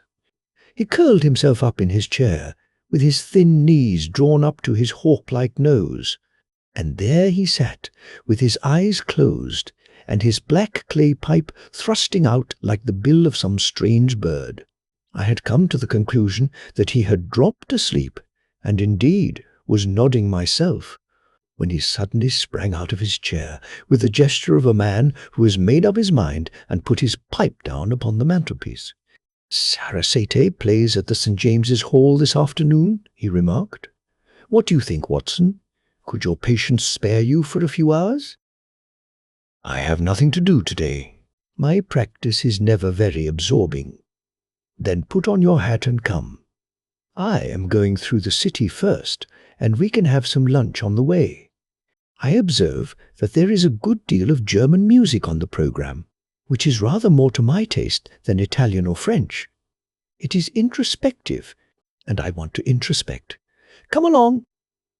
We travelled by the Underground as far as Aldersgate, and a short walk took us to Saxe-Coburg Square, the scene of the singular story which we had listened to in the morning.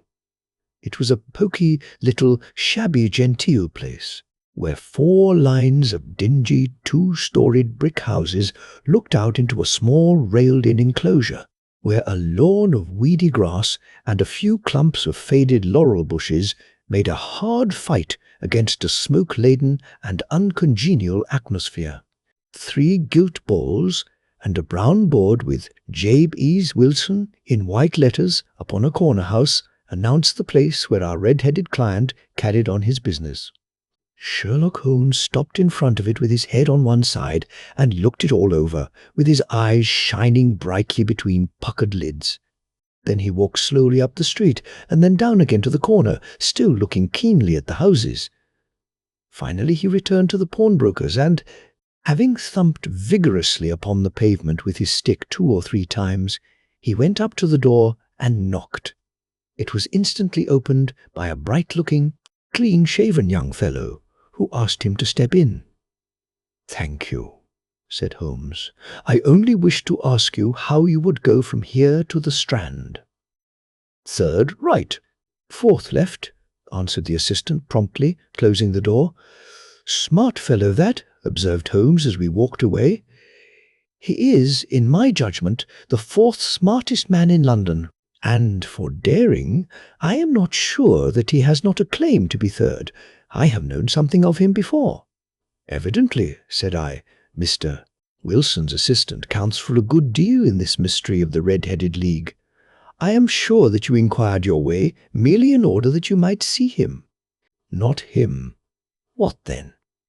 "The knees of his trousers." "And what did you see?" "What I expected to see."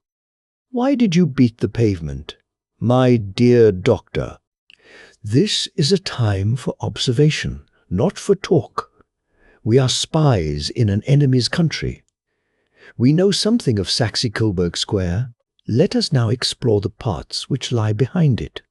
The road in which we found ourselves as we turned round the corner from the retired Saxe-Coburg Square presented as great a contrast to it as the front of a picture does to the back. It was one of the main arteries which conveyed the traffic of the city to the north and west. The roadway was blocked with the immense stream of commerce flowing in a double tide inward and outward, while the footpaths were black with a hurrying swarm of pedestrians. It was difficult to realize, as we looked at the line of fine shops and stately business premises, that they really abutted on the other side upon the faded and stagnant square, which we had just quitted. "Let me see," said Holmes, standing at the corner and glancing along the line. "I should like just to remember the order of the houses here. It is a hobby of mine to have an exact knowledge of London.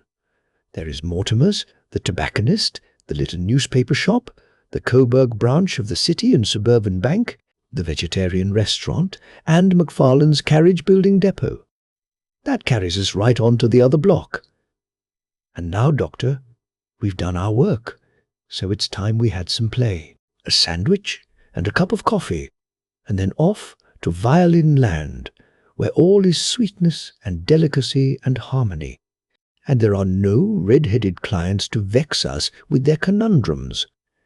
My friend was an enthusiastic musician, being himself not only a very capable performer, but a composer of no ordinary merit. All the afternoon he sat in the stalls, wrapped in the most perfect happiness, gently waving his long, thin fingers in time to the music, while his gently smiling face and his languid, dreamy eyes were as unlike those of Holmes, the sleuth-hound, Holmes, the relentless, keen-witted, ready-handed criminal agent, as it was possible to conceive. In his singular character, the dual nature alternately asserted itself, and his extreme exactness and astuteness represented, as I have often thought, the reaction against the poetic and contemplative mood which occasionally predominated in him. The swing of his nature took him from extreme languor to devouring energy, and, as I knew well, he was never so truly formidable as when, for days on end, he had been lounging in his armchair amid his improvisations and his black-letter editions. Then it was that the lust of the chase would suddenly come upon him, and that his brilliant reasoning power would rise to the level of intuition, until those who were unacquainted with his methods would look askance at him as on a man whose knowledge was not that of other mortals. When I saw him that afternoon, so enwrapped in the music at Sainton Pool, James's Hall, I felt that an evil time might be coming upon those whom he had set himself to hunt down. "You want to go home, no doubt, Doctor," he remarked as we emerged. "Yes, it would be as well. And I have some business to do which will take some hours. This business at Coburg Square is serious." "Why serious?" "A considerable crime is in contemplation. I have every reason to believe that we shall be in time to stop it. But today, being Saturday, rather complicates matters. I shall want your help tonight." "At what time?" "10 will be early enough. I shall be at Baker Street at 10. "Very well. And, I say, Doctor, there may be some little danger, so kindly put your army revolver in your pocket." He waved his hand, turned on his heel, and disappeared in an instant among the crowd. I trust that I am not more dense than my neighbours, but I was always oppressed with a sense of my own stupidity in my dealings with Sherlock Holmes. Here I had heard what he had heard, I had seen what he had seen, and yet, from his words, it was evident that he saw clearly not only what had happened, but what was about to happen, while, to me, the whole business was still confused and grotesque. As I drove home to my house in Kensington, I thought over it all, from the extraordinary story of the red-headed copier of the encyclopedia, down to the visit to Saxe Coburg Square, and the ominous words with which he had parted from me. What was this nocturnal expedition, and why should I go armed? Where were we going, and what were we to do? I had the hint from Holmes that this smooth-faced pawnbroker's assistant was a formidable man, a man who might play a deep game. I tried to puzzle it out, but gave it up in despair and set the matter aside until night should bring an explanation. It was 9:15 when I started from home and made my way across the park, and so through Oxford Street to Baker Street. 2 hansoms were standing at the door, and as I entered the passage I heard the sound of voices from above. On entering his room, I found Holmes in animated conversation with 2 men, one of whom I recognized as Peter Jones, the official police agent, while the other was a long, thin, sad-faced man with a very shiny hat and oppressively respectable frock-coat. "Ha! Our party is complete," said Holmes, buttoning up his pea-jacket and taking his heavy hunting crop from the rack. "Watson, I think you know Mr. Jones of Scotland Yard. Let me introduce you to Mr. Merryweather, who is to be our companion in tonight's adventure. We're hunting in couples again, Doctor. You see," said Jones in his consequential way, "our friend here is a wonderful man for starting a chase. All he wants is an old dog to help him to do the running down." "I hope a wild goose may not prove to be the end of our chase," observed Mr. Sturved, Merryweather gloomily. "You may place considerable confidence in Mr. Holmes, sir," said the police agent loftily. "He has his own little methods, which are, if he won't mind my saying so, just a little too theoretical and fantastic, but he has the makings of a detective in him. It is not too much to say that once or twice, as in that business of the Sholto murder and the Agra treasure, he has been more nearly correct than the official force." "Oh, if you say so, Mr. Jones, it is all right," said the stranger with deference. "Still, I confess that I miss my rubber. It is the first Saturday night for 27 years that I have not had my rubber." "I think you will find," said Sherlock Holmes, "that you will play for a higher stake tonight than you have ever done yet, and that the play will be more exciting. For you, Mr. Merryweather, the stake will be some 30,000, and for you, Jones, it will be the man upon whom you wish to lay your hands. John Clay, the murderer, thief, smasher, and forger. He's a young man, Mr. Merriweather, but he is at the head of his profession, and I would rather have my bracelets on him than on any criminal in London. He's a remarkable man, is young John Clay. His grandfather was a royal duke, and he himself has been to Eton and Oxford. His brain is as cunning as his fingers, and though we meet signs of him at every turn, we never know where to find the man himself. He'll crack a crib in Scotland one week, and be raising money to build an orphanage in Cornwall the next. I've been on his track for years and have never set eyes on him yet.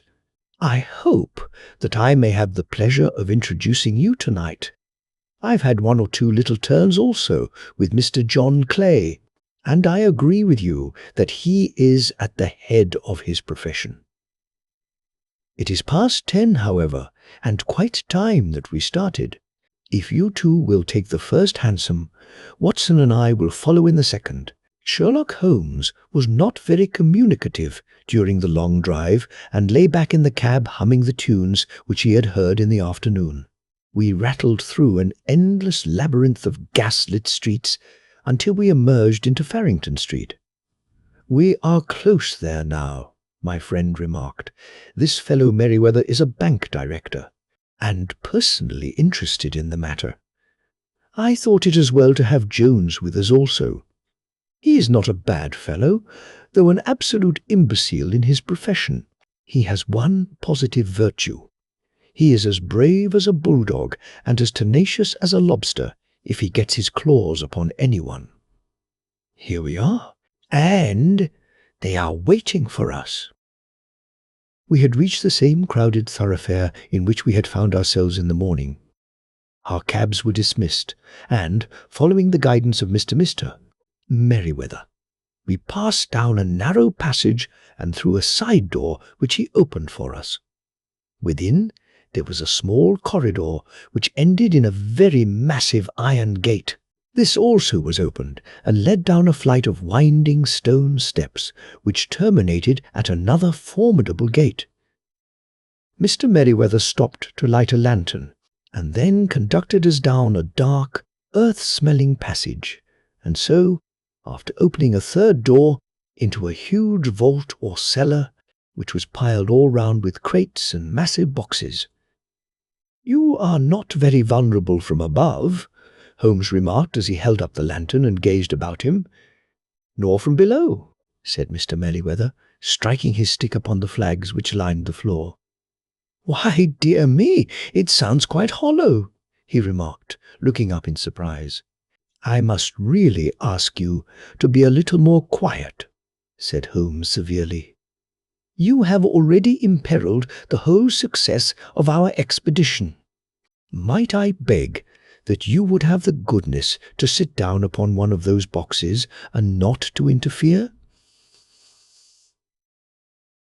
The solemn Mr. Merriweather perched himself upon a crate, with a very injured expression upon his face, while Holmes fell upon his knees upon the floor, and, with the lantern and a magnifying lens, began to examine minutely the cracks between the stones. A few seconds sufficed to satisfy him, for he sprang to his feet again and put his glass in his pocket. "We have at least an hour before us," he remarked, "for they can hardly take any steps until the good pawnbroker is safely in bed. Then they will not lose a minute, for the sooner they do their work, the longer time they will have for their escape. We are at present, Doctor, as no doubt you have divined, in the cellar of the City branch of one of the principal London banks. Mr. Merriweather is the chairman of directors, and he will explain to you that there are reasons why the more daring criminals of London should take a considerable interest in this cellar at present. It is our French gold," whispered the director. "We have had several warnings that an attempt might be made upon it." "Your French gold?" "Yes. We had occasion some months ago to strengthen our resources and borrowed for that purpose 30,000 Napoleons from the Bank of France. It has become known that we have never had occasion to unpack the money, and that it is still lying in our cellar.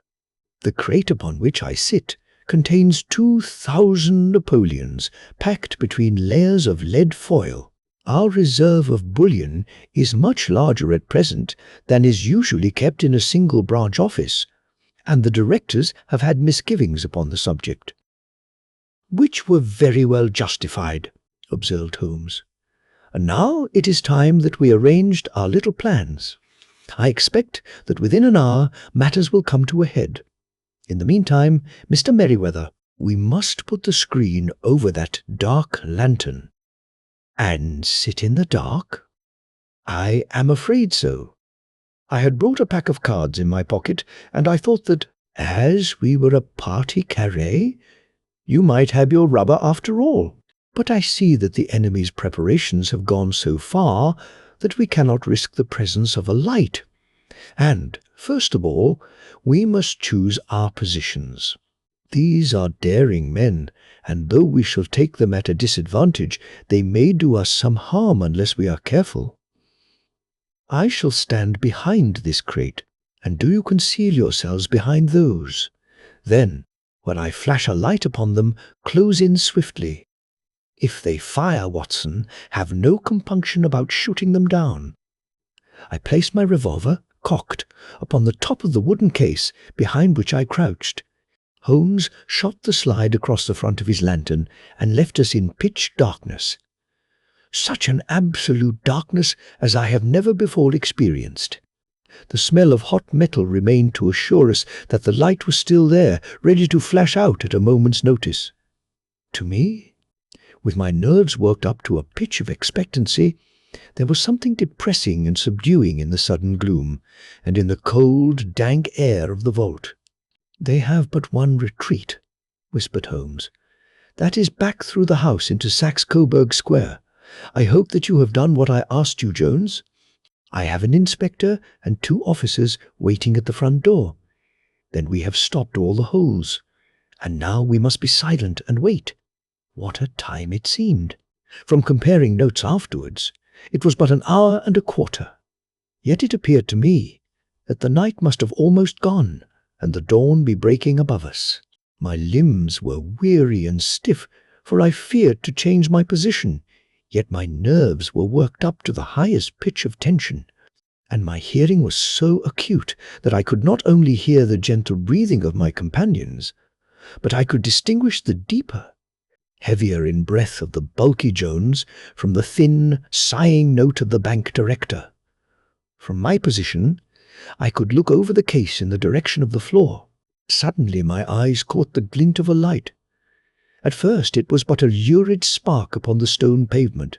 Then it lengthened out until it became a yellow line. And then, without any warning or sound, a gash seemed to open and a hand appeared, a white, almost womanly hand, which felt about in the centre of the little area of light. For a minute or more the hand, with its writhing fingers, protruded out of the floor. Then it was withdrawn as suddenly as it appeared, and all was dark again, save the single lurid spark which marked a chink between the stones. Its disappearance, however, was but momentary. With a rending, tearing sound, one of the broad, white stones turned over upon its side and left a square, gaping hole, through which streamed the light of a lantern. Over the edge there peeped a clean-cut, boyish face, which looked keenly about it, and then, with a hand on either side of the aperture, drew itself shoulder-high and waist-high until one knee rested upon the edge. In another instant he stood at the side of the hole and was hauling after him a companion, lithe and small like himself, with a pale face and a shock of very red hair. "It's all clear," he whispered. "Have you the chisel and the bags? Great Scott! Jump, Archie! Jump, and I'll swing for it." Sherlock Holmes had sprung out and seized the intruder by the collar. The other dived down the hole, and I heard the sound of rending cloth as Jones clutched at his skirts. The light flashed upon the barrel of a revolver, but Holmes's hunting crop came down on the man's wrist, and the pistol clinked upon the stone floor. "It's no use, John Clay," said Holmes blandly. "You have no chance at all. "So I see," the other answered with the utmost coolness. "I fancy that my pal is all right, though I see you have got his coat-tails." "There are 3 men waiting for him at the door," said Holmes. "Oh, indeed! You seem to have done the thing very completely. I must compliment you."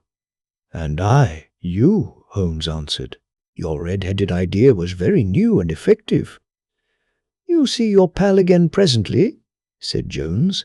"He's quicker at climbing down holes than I am.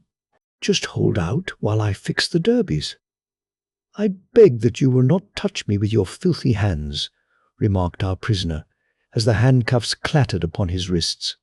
"You may not be aware that I have royal blood in my veins. Have the goodness also, when you address me, always to say 'sir' and 'please.'" "All right," said Jones with a stare and a snigger. "Well, would you please, sir, march upstairs, where we can get a cab to carry your highness to the police station?" "That is better," said John Clay serenely. He made a sweeping bow to the 3 of us and walked quietly off in the custody of the detective. "Really, Mr. Holmes," said Mr. Holmes, Merriweather, as we followed them from the cellar, "I do not know how the bank can thank you or repay you. There is no doubt that you have detected and defeated, in the most complete manner, one of the most determined attempts at bank robbery that have ever come within my experience. I have had 1 or 2 little scores of my own to settle with Mr. John Clay," said Holmes. "I have been at some small expense over this matter, which I shall expect the bank to refund, but beyond that I am amply repaid by having had an experience which is in many ways unique, and by hearing the very remarkable narrative of the Red-Headed League. You see, Watson," he explained in the early hours of the morning as we sat over a glass of whisky and soda in Baker Street, "it was perfectly obvious from the first that the only possible object of this rather fantastic business of the advertisement of the League and the copying of the encyclopedia must be to get this not over-bright pawnbroker out of the way for a number of hours every day. It was a curious way of managing it, but, really, it would be difficult to suggest a better. The method was no doubt suggested to Clay's ingenious mind by the colour of his accomplice's hair. The 4 a week was a lure which must draw him, and what was it to them, who were playing for thousands? They put in the advertisement. One rogue has the temporary office. The other rogue incites the man to apply for it, and together they manage to secure his absence every morning in the week. From the time that I heard of the assistant having come for half wages, it was obvious to me that he had some strong motive for securing the situation. But how could you guess what the motive was? Had there been women in the house, I should have suspected a mere vulgar intrigue. That, however, was out of the question. The man's business was a small one, and there was nothing in his house which could account for such elaborate preparations and such an expenditure as they were at. It must, then, be something out of the house. What could it be? I thought of the assistant's fondness for photography and his trick of vanishing into the cellar. The cellar! There was the end of this tangled clue. Then I made inquiries as to this mysterious assistant, and found that I had to deal with one of the coolest and most daring criminals in London. He was doing something in the cellar, something which took many hours a day for months on end. What could it be, once more? I could think of nothing, save that he was running a tunnel to some other building. So far I had got when we went to visit the scene of action. I surprised you by beating upon the pavement with my stick. I was ascertaining whether the cellar stretched out in front or behind. It was not in front. Then I rang the bell, and, as I hoped, the assistant answered it. We have had some skirmishes, but we had never set eyes upon each other before. I hardly looked at his face. His knees were what I wished to see. You must yourself have remarked how worn, wrinkled, and stained they were. They spoke of those hours of burrowing. The only remaining point was what they were burrowing for. I walked round the corner, saw the city and suburban bank abutted on our friend's premises, and felt that I had solved my problem. When you drove home after the concert, I called upon Scotland Yard and upon the chairman of the bank directors, with the result that you have seen. And how could you tell that they would make their attempt tonight? I asked. Well, when they closed their league offices, that was a sign that they cared no longer about Mr. Jabez Wilson's presence. In other words, that they had completed their tunnel. But it was essential that they should use it soon, as it might be discovered or the bullion might be removed. Saturday would suit them better than any other day, as it would give them 2 days for their escape. For all these reasons I expected them to come tonight. You reasoned it out beautifully, I exclaimed in unfeigned admiration. It is so long a chain, and yet every link rings true. It saved me from ennui, he answered, yawning. Alas, I already feel it closing in upon me. My life is spent in one long effort to escape from the commonplaces of existence. These little problems help me to do so. And you are a benefactor of the race, said I. He shrugged his shoulders. Well, perhaps, after all, it is of some little use, he remarked. L'homme, c'est rien, l'œuvre, c'est tout, as Gustave Flaubert wrote to George Sand.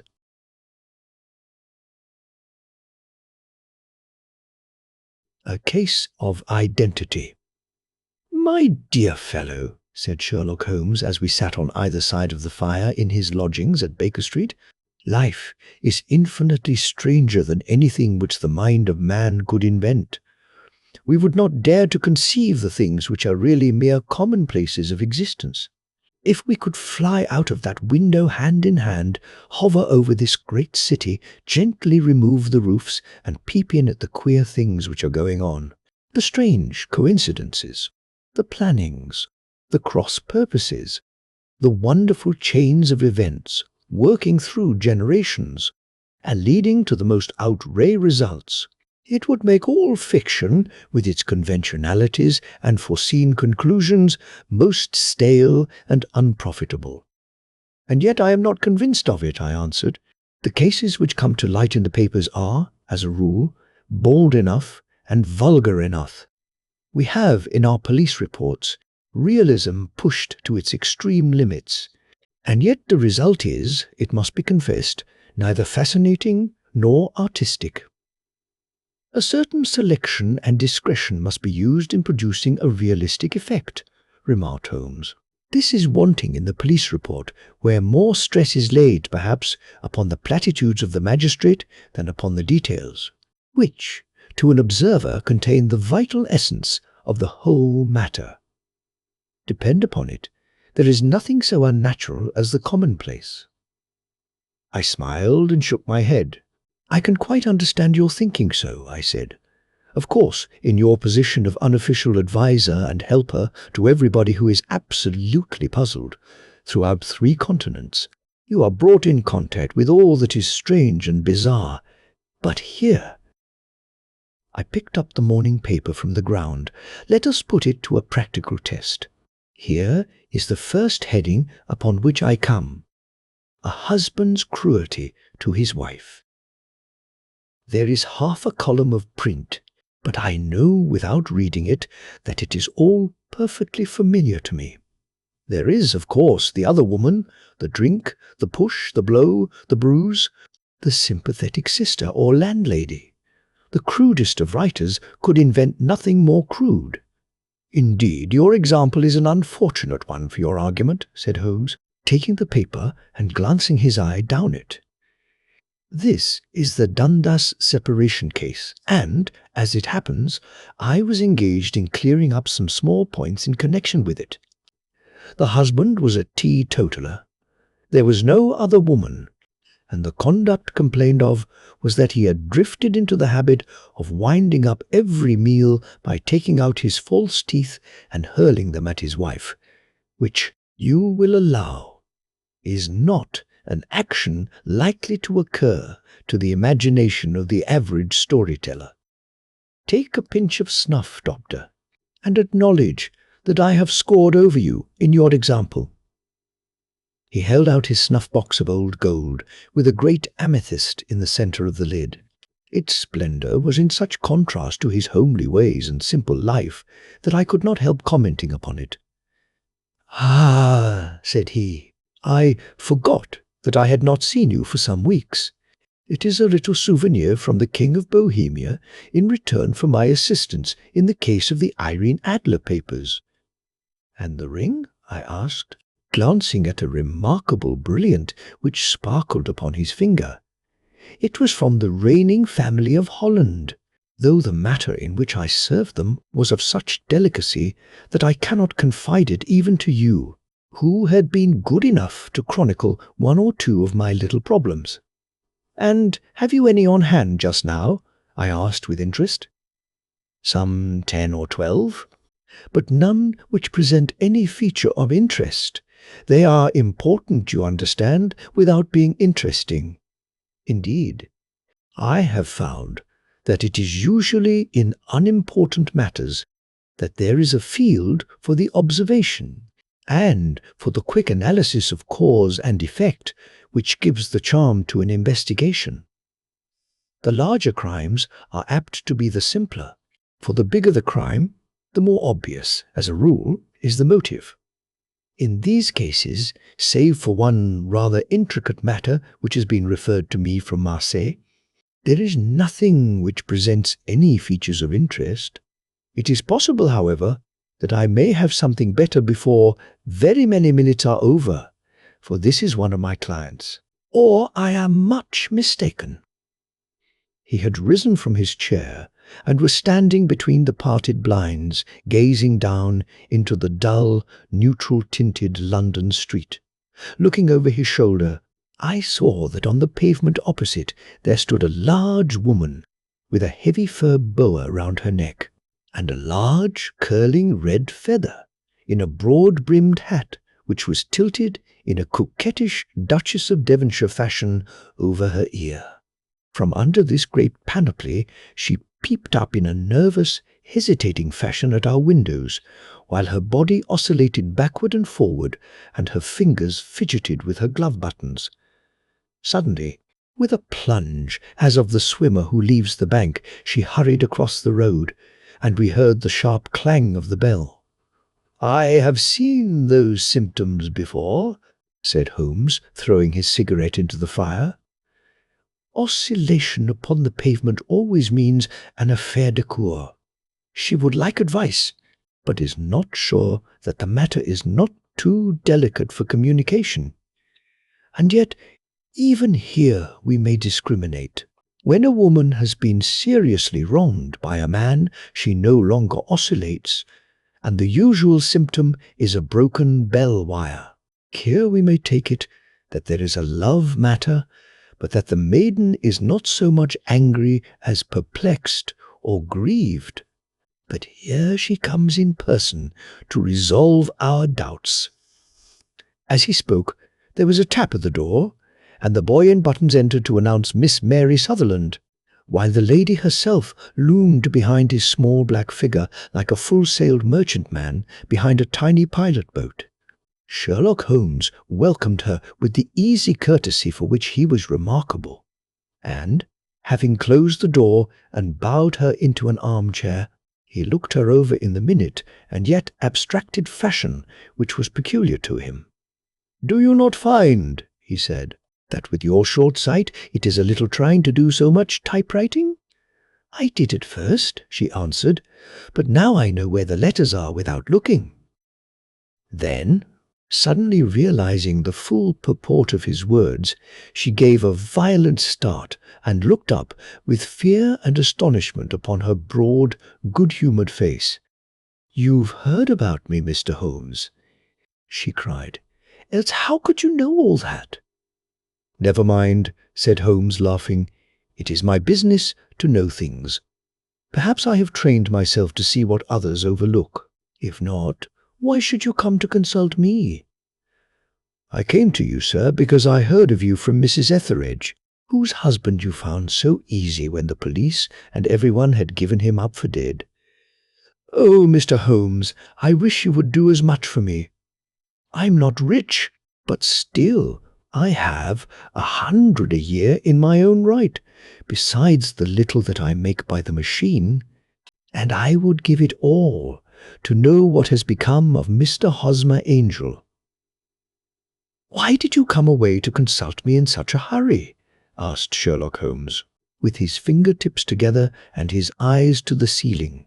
Again, a startled look came over the somewhat vacuous face of Miss Mary Sutherland.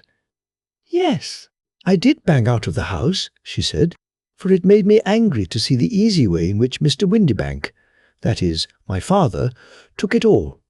He would not go to the police, and he would not go to you. And so at last, as he would do nothing, and kept on saying that there was no harm done, it made me mad, and I just on with my things and came right away to you." "Your father," said Holmes. "Your stepfather, surely, since the name is different." "Yes, my stepfather. I call him father, though it sounds funny too, for he is only 5 years and 2 months older than myself." "And your mother is alive?" "Oh, yes, mother is alive and well.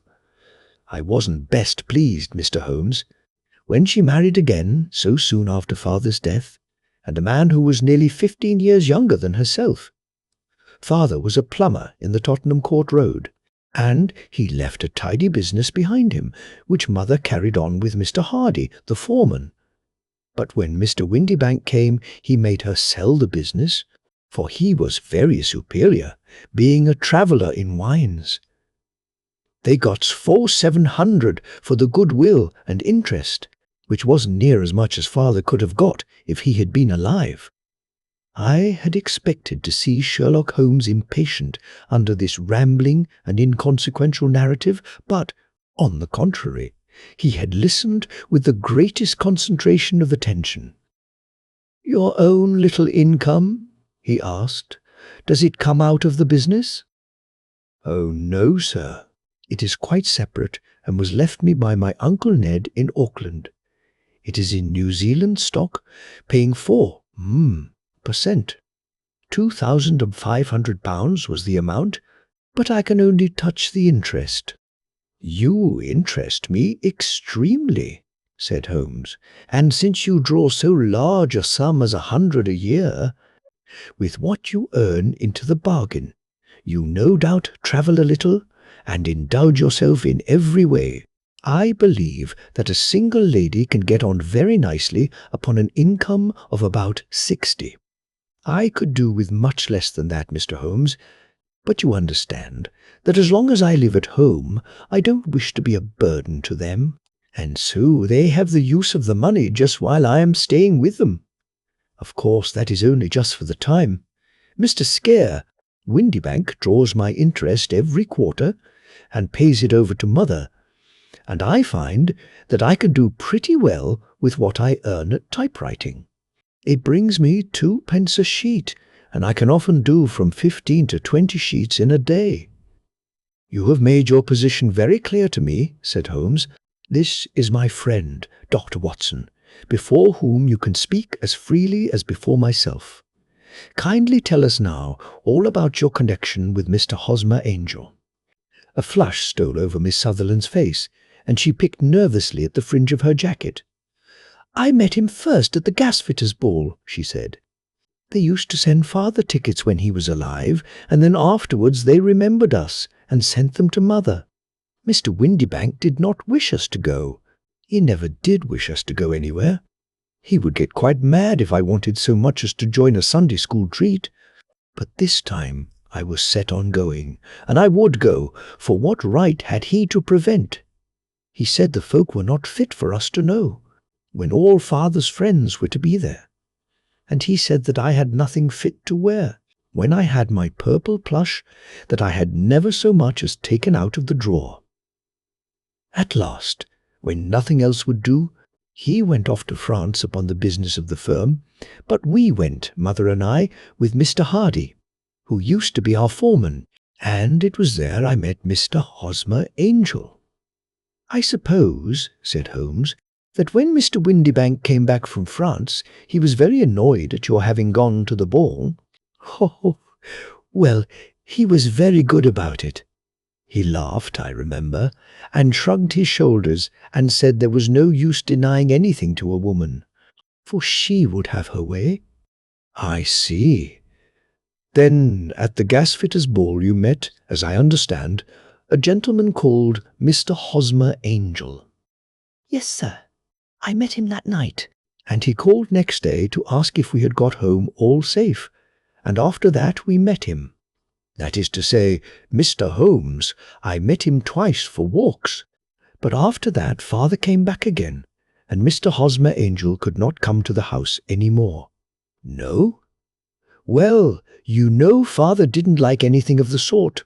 He wouldn't have any visitors if he could help it, and he used to say that a woman should be happy in her own family circle. But then, as I used to say to mother, a woman wants her own circle to begin with, and I had not got mine yet." "But how about Mr. Hosmer Angel? Did he make no attempt to see you?"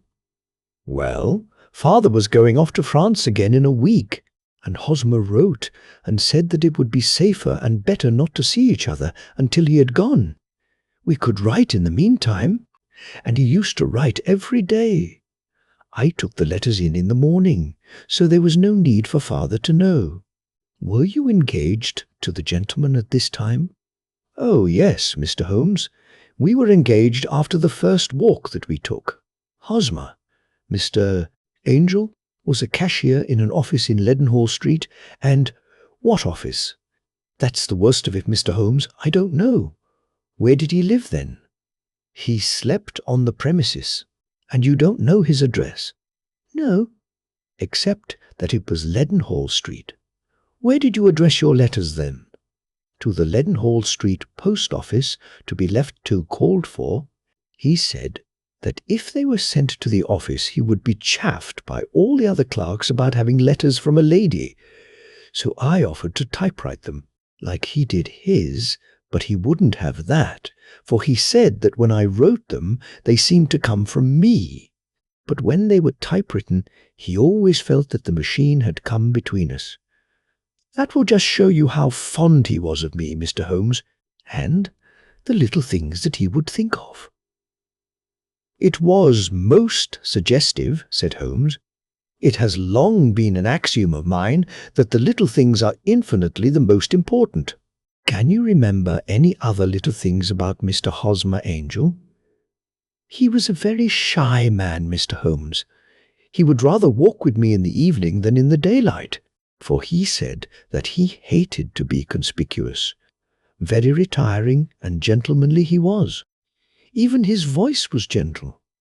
He'd had the quinsy and swollen glands when he was young, he told me, and it had left him with a weak throat and a hesitating, whispering fashion of speech. He was always well dressed, very neat and plain, but his eyes were weak, just as mine are, and he wore tinted glasses against the glare." "Well, and what happened when Mr. Windybank, your stepfather, returned to France?" "Mr. Save! Hosmer Angel came to the house again and proposed that we should marry before father came back. He was in dreadful earnest and made me swear, with my hands on the testament, that whatever happened I would always be true to him. Mother said he was quite right to make me swear, and that it was a sign of his passion. Mother was all in his favour from the first, and was even fonder of him than I was. Then, when they talked of marrying within the week, I began to ask about father, but they both said never to mind about father, but just to tell him afterwards, and mother said she would make it all right with him. I didn't quite like that, Mr. Holmes. It seemed funny that I should ask his leave, as he was only a few years older than me, but I didn't want to do anything on the sly, so I wrote to father at Bordeaux, where the company has its French offices, but the letter came back to me on the very morning of the wedding. It missed him then. Yes, sir, for he had started to England just before it arrived. Ha! That was unfortunate. Your wedding was arranged, then, for the Friday. Was it to be in church? Yes, sir, but very quietly. It was to be at St. Saviour's, near King's Cross, and we were to have breakfast afterwards at the St. Pancras Hotel. Hosmer came for us in a hansom, but as there were two of us, he put us both into it and stepped himself into a four-wheeler, which happened to be the only other cab in the street. We got to the church first, and when the four-wheeler drove up, we waited for him to step out, but he never did. And when the cabman got down from the box and looked, there was no one there. The cabman said that he could not imagine what had become of him, for he had seen him get in with his own eyes. That was last Friday, Mr. Holmes, and I have never seen or heard anything since then to throw any light upon what became of him. It seems to me that you have been very shamefully treated, said Holmes. Oh, no, sir. He was too good and kind to leave me so. Why, all the morning he was saying to me that, whatever happened, I was to be true, and that even if something quite unforeseen occurred to separate us, I was always to remember that I was pledged to him, and that he would claim his pledge sooner or later. It seems strange talk for a wedding morning, but what has happened since gives a meaning to it. Most certainly it does. Your own opinion is, then, that some unforeseen catastrophe has occurred to him? Yes, sir. I believe that he foresaw some danger, or else he would not have talked so. And then I think that what he foresaw happened. But you have no notion as to what it could have been? None. One more question. How did your mother take the matter? She was angry, and said that I was never to speak of the matter again. And your father? Did you tell him? Yes, and he seemed to think, with me, that something had happened, and that I should hear of Hosmer again. As he said, what interest could anyone have in bringing me to the doors of the church, and then leaving me? Now, if he had borrowed my money, or if he had married me and got my money settled on him, there might be some reason, but Hosmer was very independent about money, and never would look at a shilling of mine. And yet, what could have happened? And why could he not write? Oh, it drives me half mad to think of it, and I can't sleep a wink at night.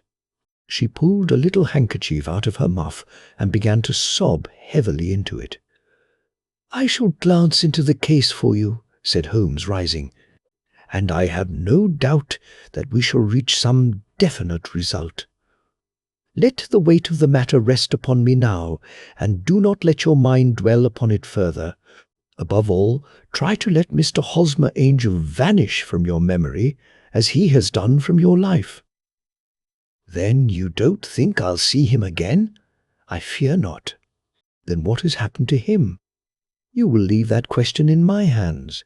I should like an accurate description of him and any letters of his which you can spare. I advertised for him in last Saturday's Chronicle, said she. Here is the slip, and here are 4 letters from him. Thank you. And your address? No. 31. Lyon. Place, Camberwell. Mr. Mon. Angel's address you never had, I understand. Where is your father's place of business? He travels for Westhouse and Marbank, the great claret importers of Fenchurch Street. Thank you. You have made your statement very clearly. You will leave the papers here, and remember the advice which I have given you. Let the whole incident be a sealed book, and do not allow it to affect your life. You are very kind, Mr. Holmes, but I cannot do that. I shall be true to Hosmer. He shall find me ready when he comes back. For all the preposterous hat and the vacuous face, there was something noble in the simple faith of our visitor which compelled our respect. She laid her little bundle of papers upon the table and went her way, with a promise to come again whenever she might be summoned. Sherlock Holmes sat silent for a few minutes with his fingertips still pressed together, his legs stretched out in front of him, and his gaze directed upward to the ceiling. Then he took down from the rack the old and oily clay pipe, which was to him as a counsellor, and, having lit it, he leaned back in his chair, with the thick blue cloud wreaths spinning up from him, and a look of infinite languor in his face. "Quite an interesting study, that maiden," he observed. "I found her more interesting than her little problem, which, by the way, is rather a trite one. You will find parallel cases if you consult my index in Andover in '77, and there was something of the sort at The Hague last year. Old as is the idea, however, there were one or two details which were new to me, but the maiden herself was most instructive. You appeared to read a good deal upon her, which was quite invisible to me," I remarked. "Not invisible, but unnoticed, Watson. You did not know where to look, and so you missed all that was important. I can never bring you to realize the importance of sleeves, the suggestiveness of thumbnails, or the great issues that may hang from a bootlace. Now, what did you gather from that woman's appearance? Describe it." "Well, she had a slate-coloured, broad-brimmed straw hat, with a feather of a brickish red. Her jacket was black, with black beads sewn upon it, and a fringe of little black jet ornaments. Her dress was brown, rather darker than coffee colour, with a little purple plush at the neck and sleeves. Her gloves were greyish and were worn through at the right forefinger. Her boots I didn't observe. She had small, round, hanging gold earrings, and a general air of being fairly well-to-do in a vulgar, comfortable, easy-going way." Sherlock Holmes clapped his hands softly together and chuckled. "'Pon my word, Watson, you are coming along wonderfully. You have really done very well indeed. It is true that you have missed everything of importance, but you have hit upon the method, and you have a quick eye for colour. Never trust to general impressions, my boy, but concentrate yourself upon details. My first glance is always at a woman's sleeve. In a man, it is perhaps better first to take the knee of the trouser. As you observe, this woman had plush upon her sleeves, which is a most useful material for showing traces. The double line a little above the wrist, where the typewritist presses against the table, was beautifully defined. The sewing machine, of the hand type, leaves a similar mark, but only on the left arm and on the side of it farthest from the thumb. Instead of being right across the broadest part, as this was. I then glanced at her face and, observing the dint of a pince-nez at either side of her nose, I ventured a remark upon short sight and typewriting which seemed to surprise her. It surprised me, but surely it was obvious. I was then much surprised and interested on glancing down to observe that, though the boots which she was wearing were not unlike each other, they were really odd ones, the one having a slightly decorated toe cap, and the other a plain one. One was buttoned only in the 2 lower buttons out of 5, and the other at the 1st, 3rd, and 5th. Now, when you see that a young lady, otherwise neatly dressed, has come away from home with odd boots, half-buttoned, it is no great deduction to say that she came away in a hurry." "And what else?" I asked, keenly interested, as I always was, by my friend's incisive reasoning. I noted, in passing, that she had written a note before leaving home, but after being fully dressed.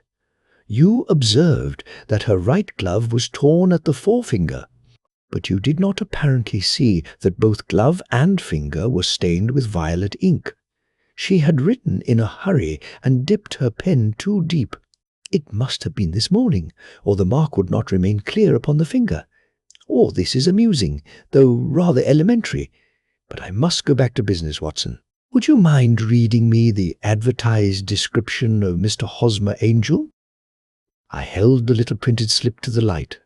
"Missing," it said, "on the morning of the 14th, a gentleman named Hosmer Angel. About 5 feet.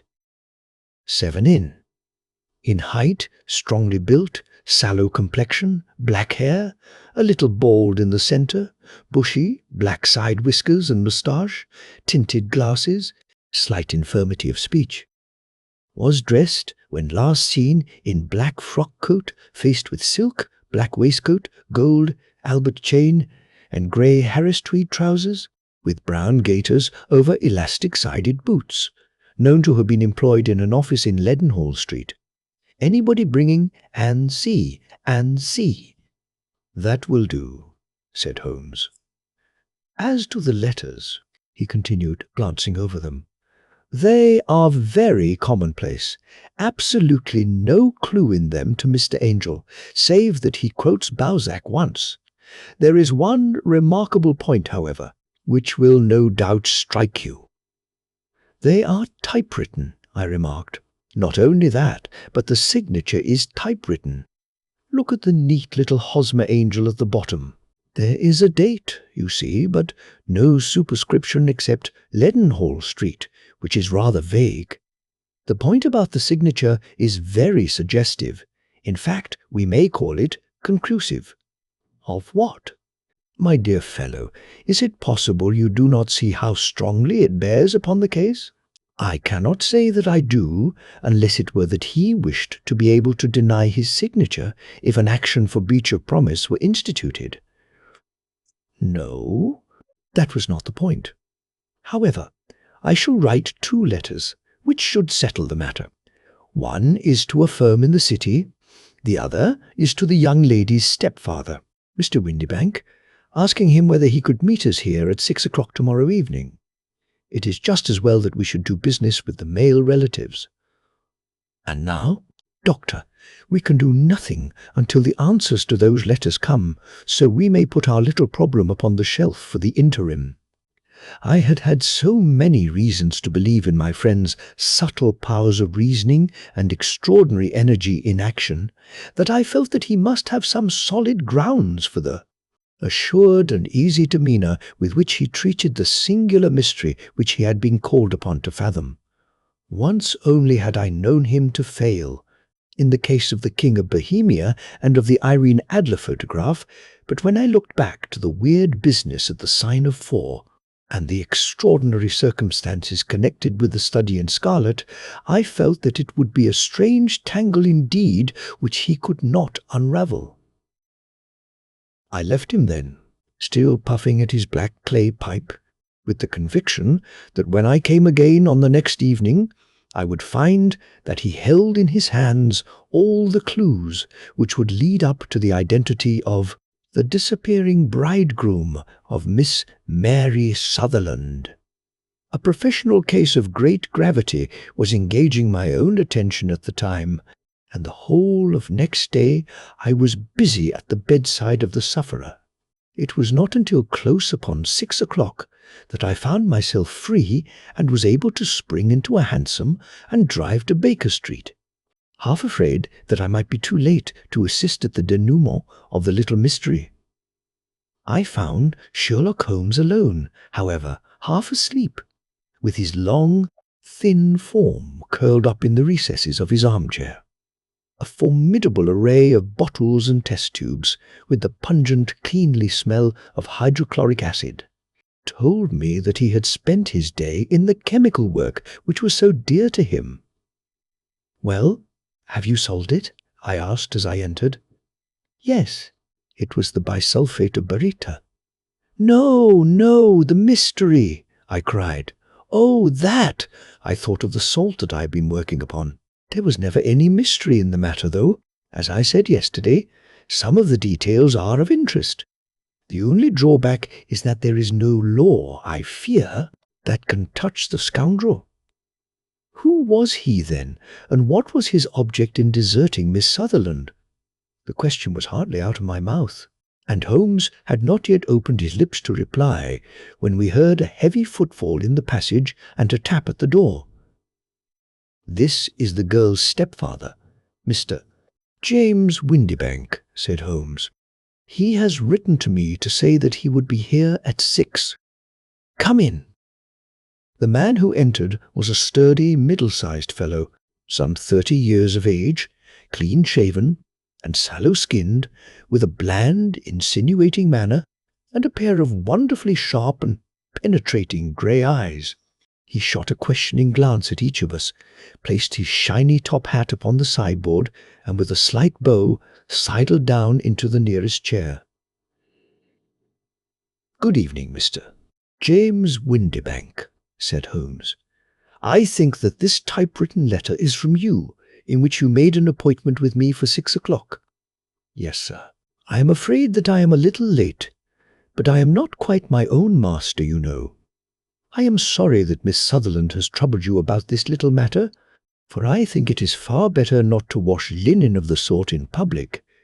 It was quite against my wishes that she came, but she is a very excitable, impulsive girl, as you may have noticed, and she is not easily controlled when she has made up her mind on a point.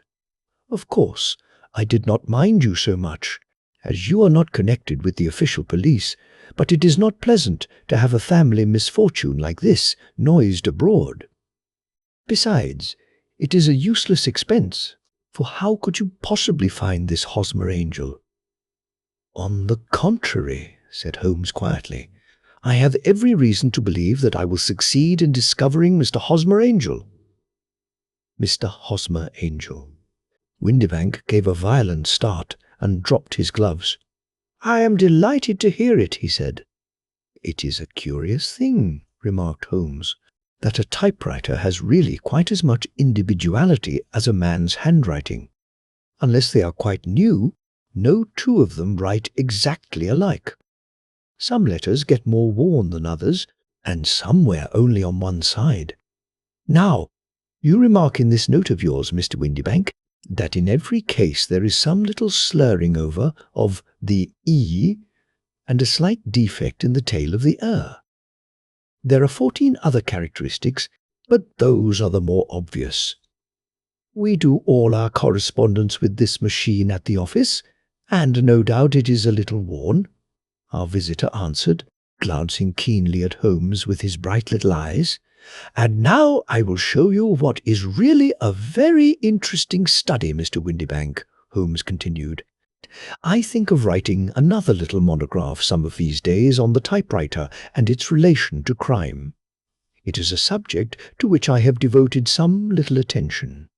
I have here 4 letters which purport to come from the missing man. They are all typewritten. In each case, not only are the E's slurred and the E's tailless, but you will observe, if you care to use my magnifying lens, that the 14 other characteristics to which I have alluded are there as well." Mr. Windibank sprang out of his chair and picked up his hat. "I cannot waste time over this sort of fantastic talk, Mr. Holmes," he said. "If you can catch the man, catch him, and let me know when you have done it." "Certainly," said Holmes, stepping over and turning the key in the door. "I let you know, then, that I have caught him." "What? Where?" shouted Mr. Windibank, turning white to his lips and glancing about him like a rat in a trap. "Oh, it won't do. Really, it won't," said Holmes suavely. "There is no possible getting out of it, Mr. Windibank. It is quite too transparent. And it was a very bad compliment when you said that it was impossible for me to solve so simple a question. That's right. Sit down and let us talk it over." Our visitor collapsed into a chair with a ghastly face and a glitter of moisture on his brow. It's not actionable," he stammered. "I am very much afraid that it is not. But between ourselves, Windibank, it was as cruel and selfish and heartless a trick in a petty way as ever came before me.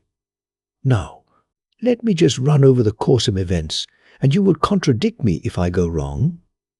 The man sat huddled up in his chair, with his head sunk upon his breast, like one who is utterly crushed. Holmes stuck his feet up on the corner of the mantelpiece and, leaning back with his hands in his pockets, began talking, rather to himself as it seemed, than to us. "The man married a woman very much older than himself for her money," said he, "and he enjoyed the use of the money of the daughter as long as she lived with them. It was a considerable sum for people in their position, and the loss of it would have made a serious difference. It was worth an effort to preserve it. The daughter was of a good, amiable disposition, but affectionate and warm-hearted in her ways, so that it was evident that with her fair personal advantages and her little income, she would not be allowed to remain single long. Now her marriage would mean, of course, the loss of 100 a year. So what does her stepfather do to prevent it? He takes the obvious course of keeping her at home and forbidding her to seek the company of people of her own age. But soon he found that that would not answer forever. She became restive, insisted upon her rights, and finally announced her positive intention of going to a certain ball. What does her clever stepfather do then? He conceives an idea more creditable to his head than to his heart. With the connivance and assistance of his wife, he disguised himself, covered those keen eyes with tinted glasses, masked the face with a moustache and a pair of bushy whiskers, sunk that clear voice into an insinuating whisper, and doubly secure on account of the girl's short sight, he appears as Mr. Hosmer Angel and keeps off other lovers by making love himself. "It was only a joke at first," groaned our visitor. "We never thought that she would have been so carried away." "Very likely not. However that may be, the young lady was very decidedly carried away, and, having quite made up her mind that her stepfather was in France, the suspicion of treachery never for an instant entered her mind. She was flattered by the gentleman's attentions, and the effect was increased by the loudly expressed admiration of her mother. Then Mr. Angel began to call, for it was obvious that the matter should be pushed as far as it would go if a real effect were to be produced. There were meetings, and an engagement, which would finally secure the girl's affections from turning towards anyone else. But the deception could not be kept up forever. These pretended journeys to France were rather cumbrous. The thing to do was clearly to bring the business to an end in such a dramatic manner that it would leave a permanent impression upon the young lady's mind and prevent her from looking upon any other suitor for some time to come. Hence those vows of fidelity exacted upon a testament, and hence also the allusions to a possibility of something happening on the very morning of the wedding. James Windybank wished Miss Sutherland to be so bound to Hosmer Angel, and so uncertain as to his fate, that for 10 years to come, at any rate, she would not listen to another man. As far as the church door he brought her, and then, as he could go no farther, he conveniently vanished away by the old trick of stepping in at one door of a four-wheeler and out at the other.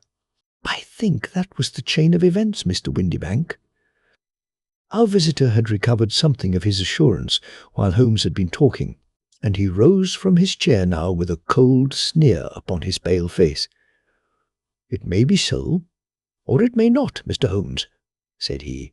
"But if you are so very sharp, you ought to be sharp enough to know that it is you who are breaking the law now, and not me. I have done nothing actionable from the first, but as long as you keep that door locked, you lay yourself open to an action for assault and illegal constraint." "The law cannot, as you say, touch you," said Holmes, unlocking and throwing open the door. "Yet there never was a man who deserved punishment more. If the young lady has a brother or a friend, he ought to lay a whip across your shoulders. By Jove!" he continued, flushing up at the sight of the bitter sneer upon the man's face, "it is not part of my duties to my client, but here's a hunting crop handy, and I think I shall just treat myself too." He took 2 swift steps to the whip, but before he could grasp it, there was a wild clatter of steps upon the stairs. The heavy hall door banged, and from the window we could see Mr. James Windybank running at the top of his speed down the road. "There's a cold-blooded scoundrel," said Holmes, laughing. as he threw himself down into his chair once more. "That fellow will rise from crime to crime until he does something very bad and ends on a gallows. The case has, in some respects, been not entirely devoid of interest." "I cannot now entirely see all the steps of your reasoning," I remarked. "Well, of course it was obvious from the first that this Mr. Smithster, Hosmer Angel, must have some strong object for his curious conduct, and it was equally clear that the only man who really profited by the incident, as far as we could see, was the stepfather. Then the fact that the two men were never together, but that the one always appeared when the other was away, was suggestive.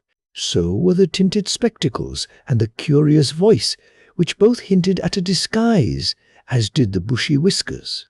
My suspicions were all confirmed by his peculiar action in typewriting his signature, which, of course, inferred that his handwriting was so familiar to her that she would recognize even the smallest sample of it. You see, all these isolated facts, together with many minor ones, all pointed in the same direction. And how did you verify them? Having once spotted my man, it was easy to get corroboration.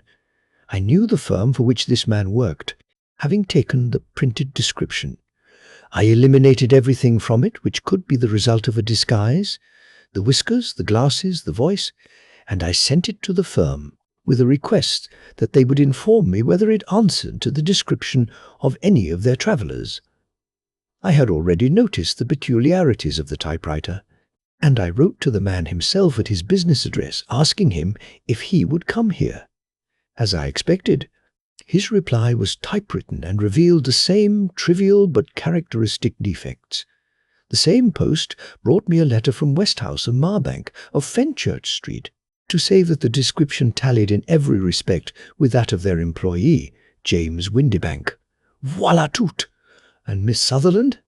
If I tell her, she will not believe me. You may remember the old Persian saying, "There is danger for him who taketh the tiger cub, and danger also for whoso snatches a delusion from a woman. There is as much sense in Hafiz as in Horace, and as much knowledge of the world.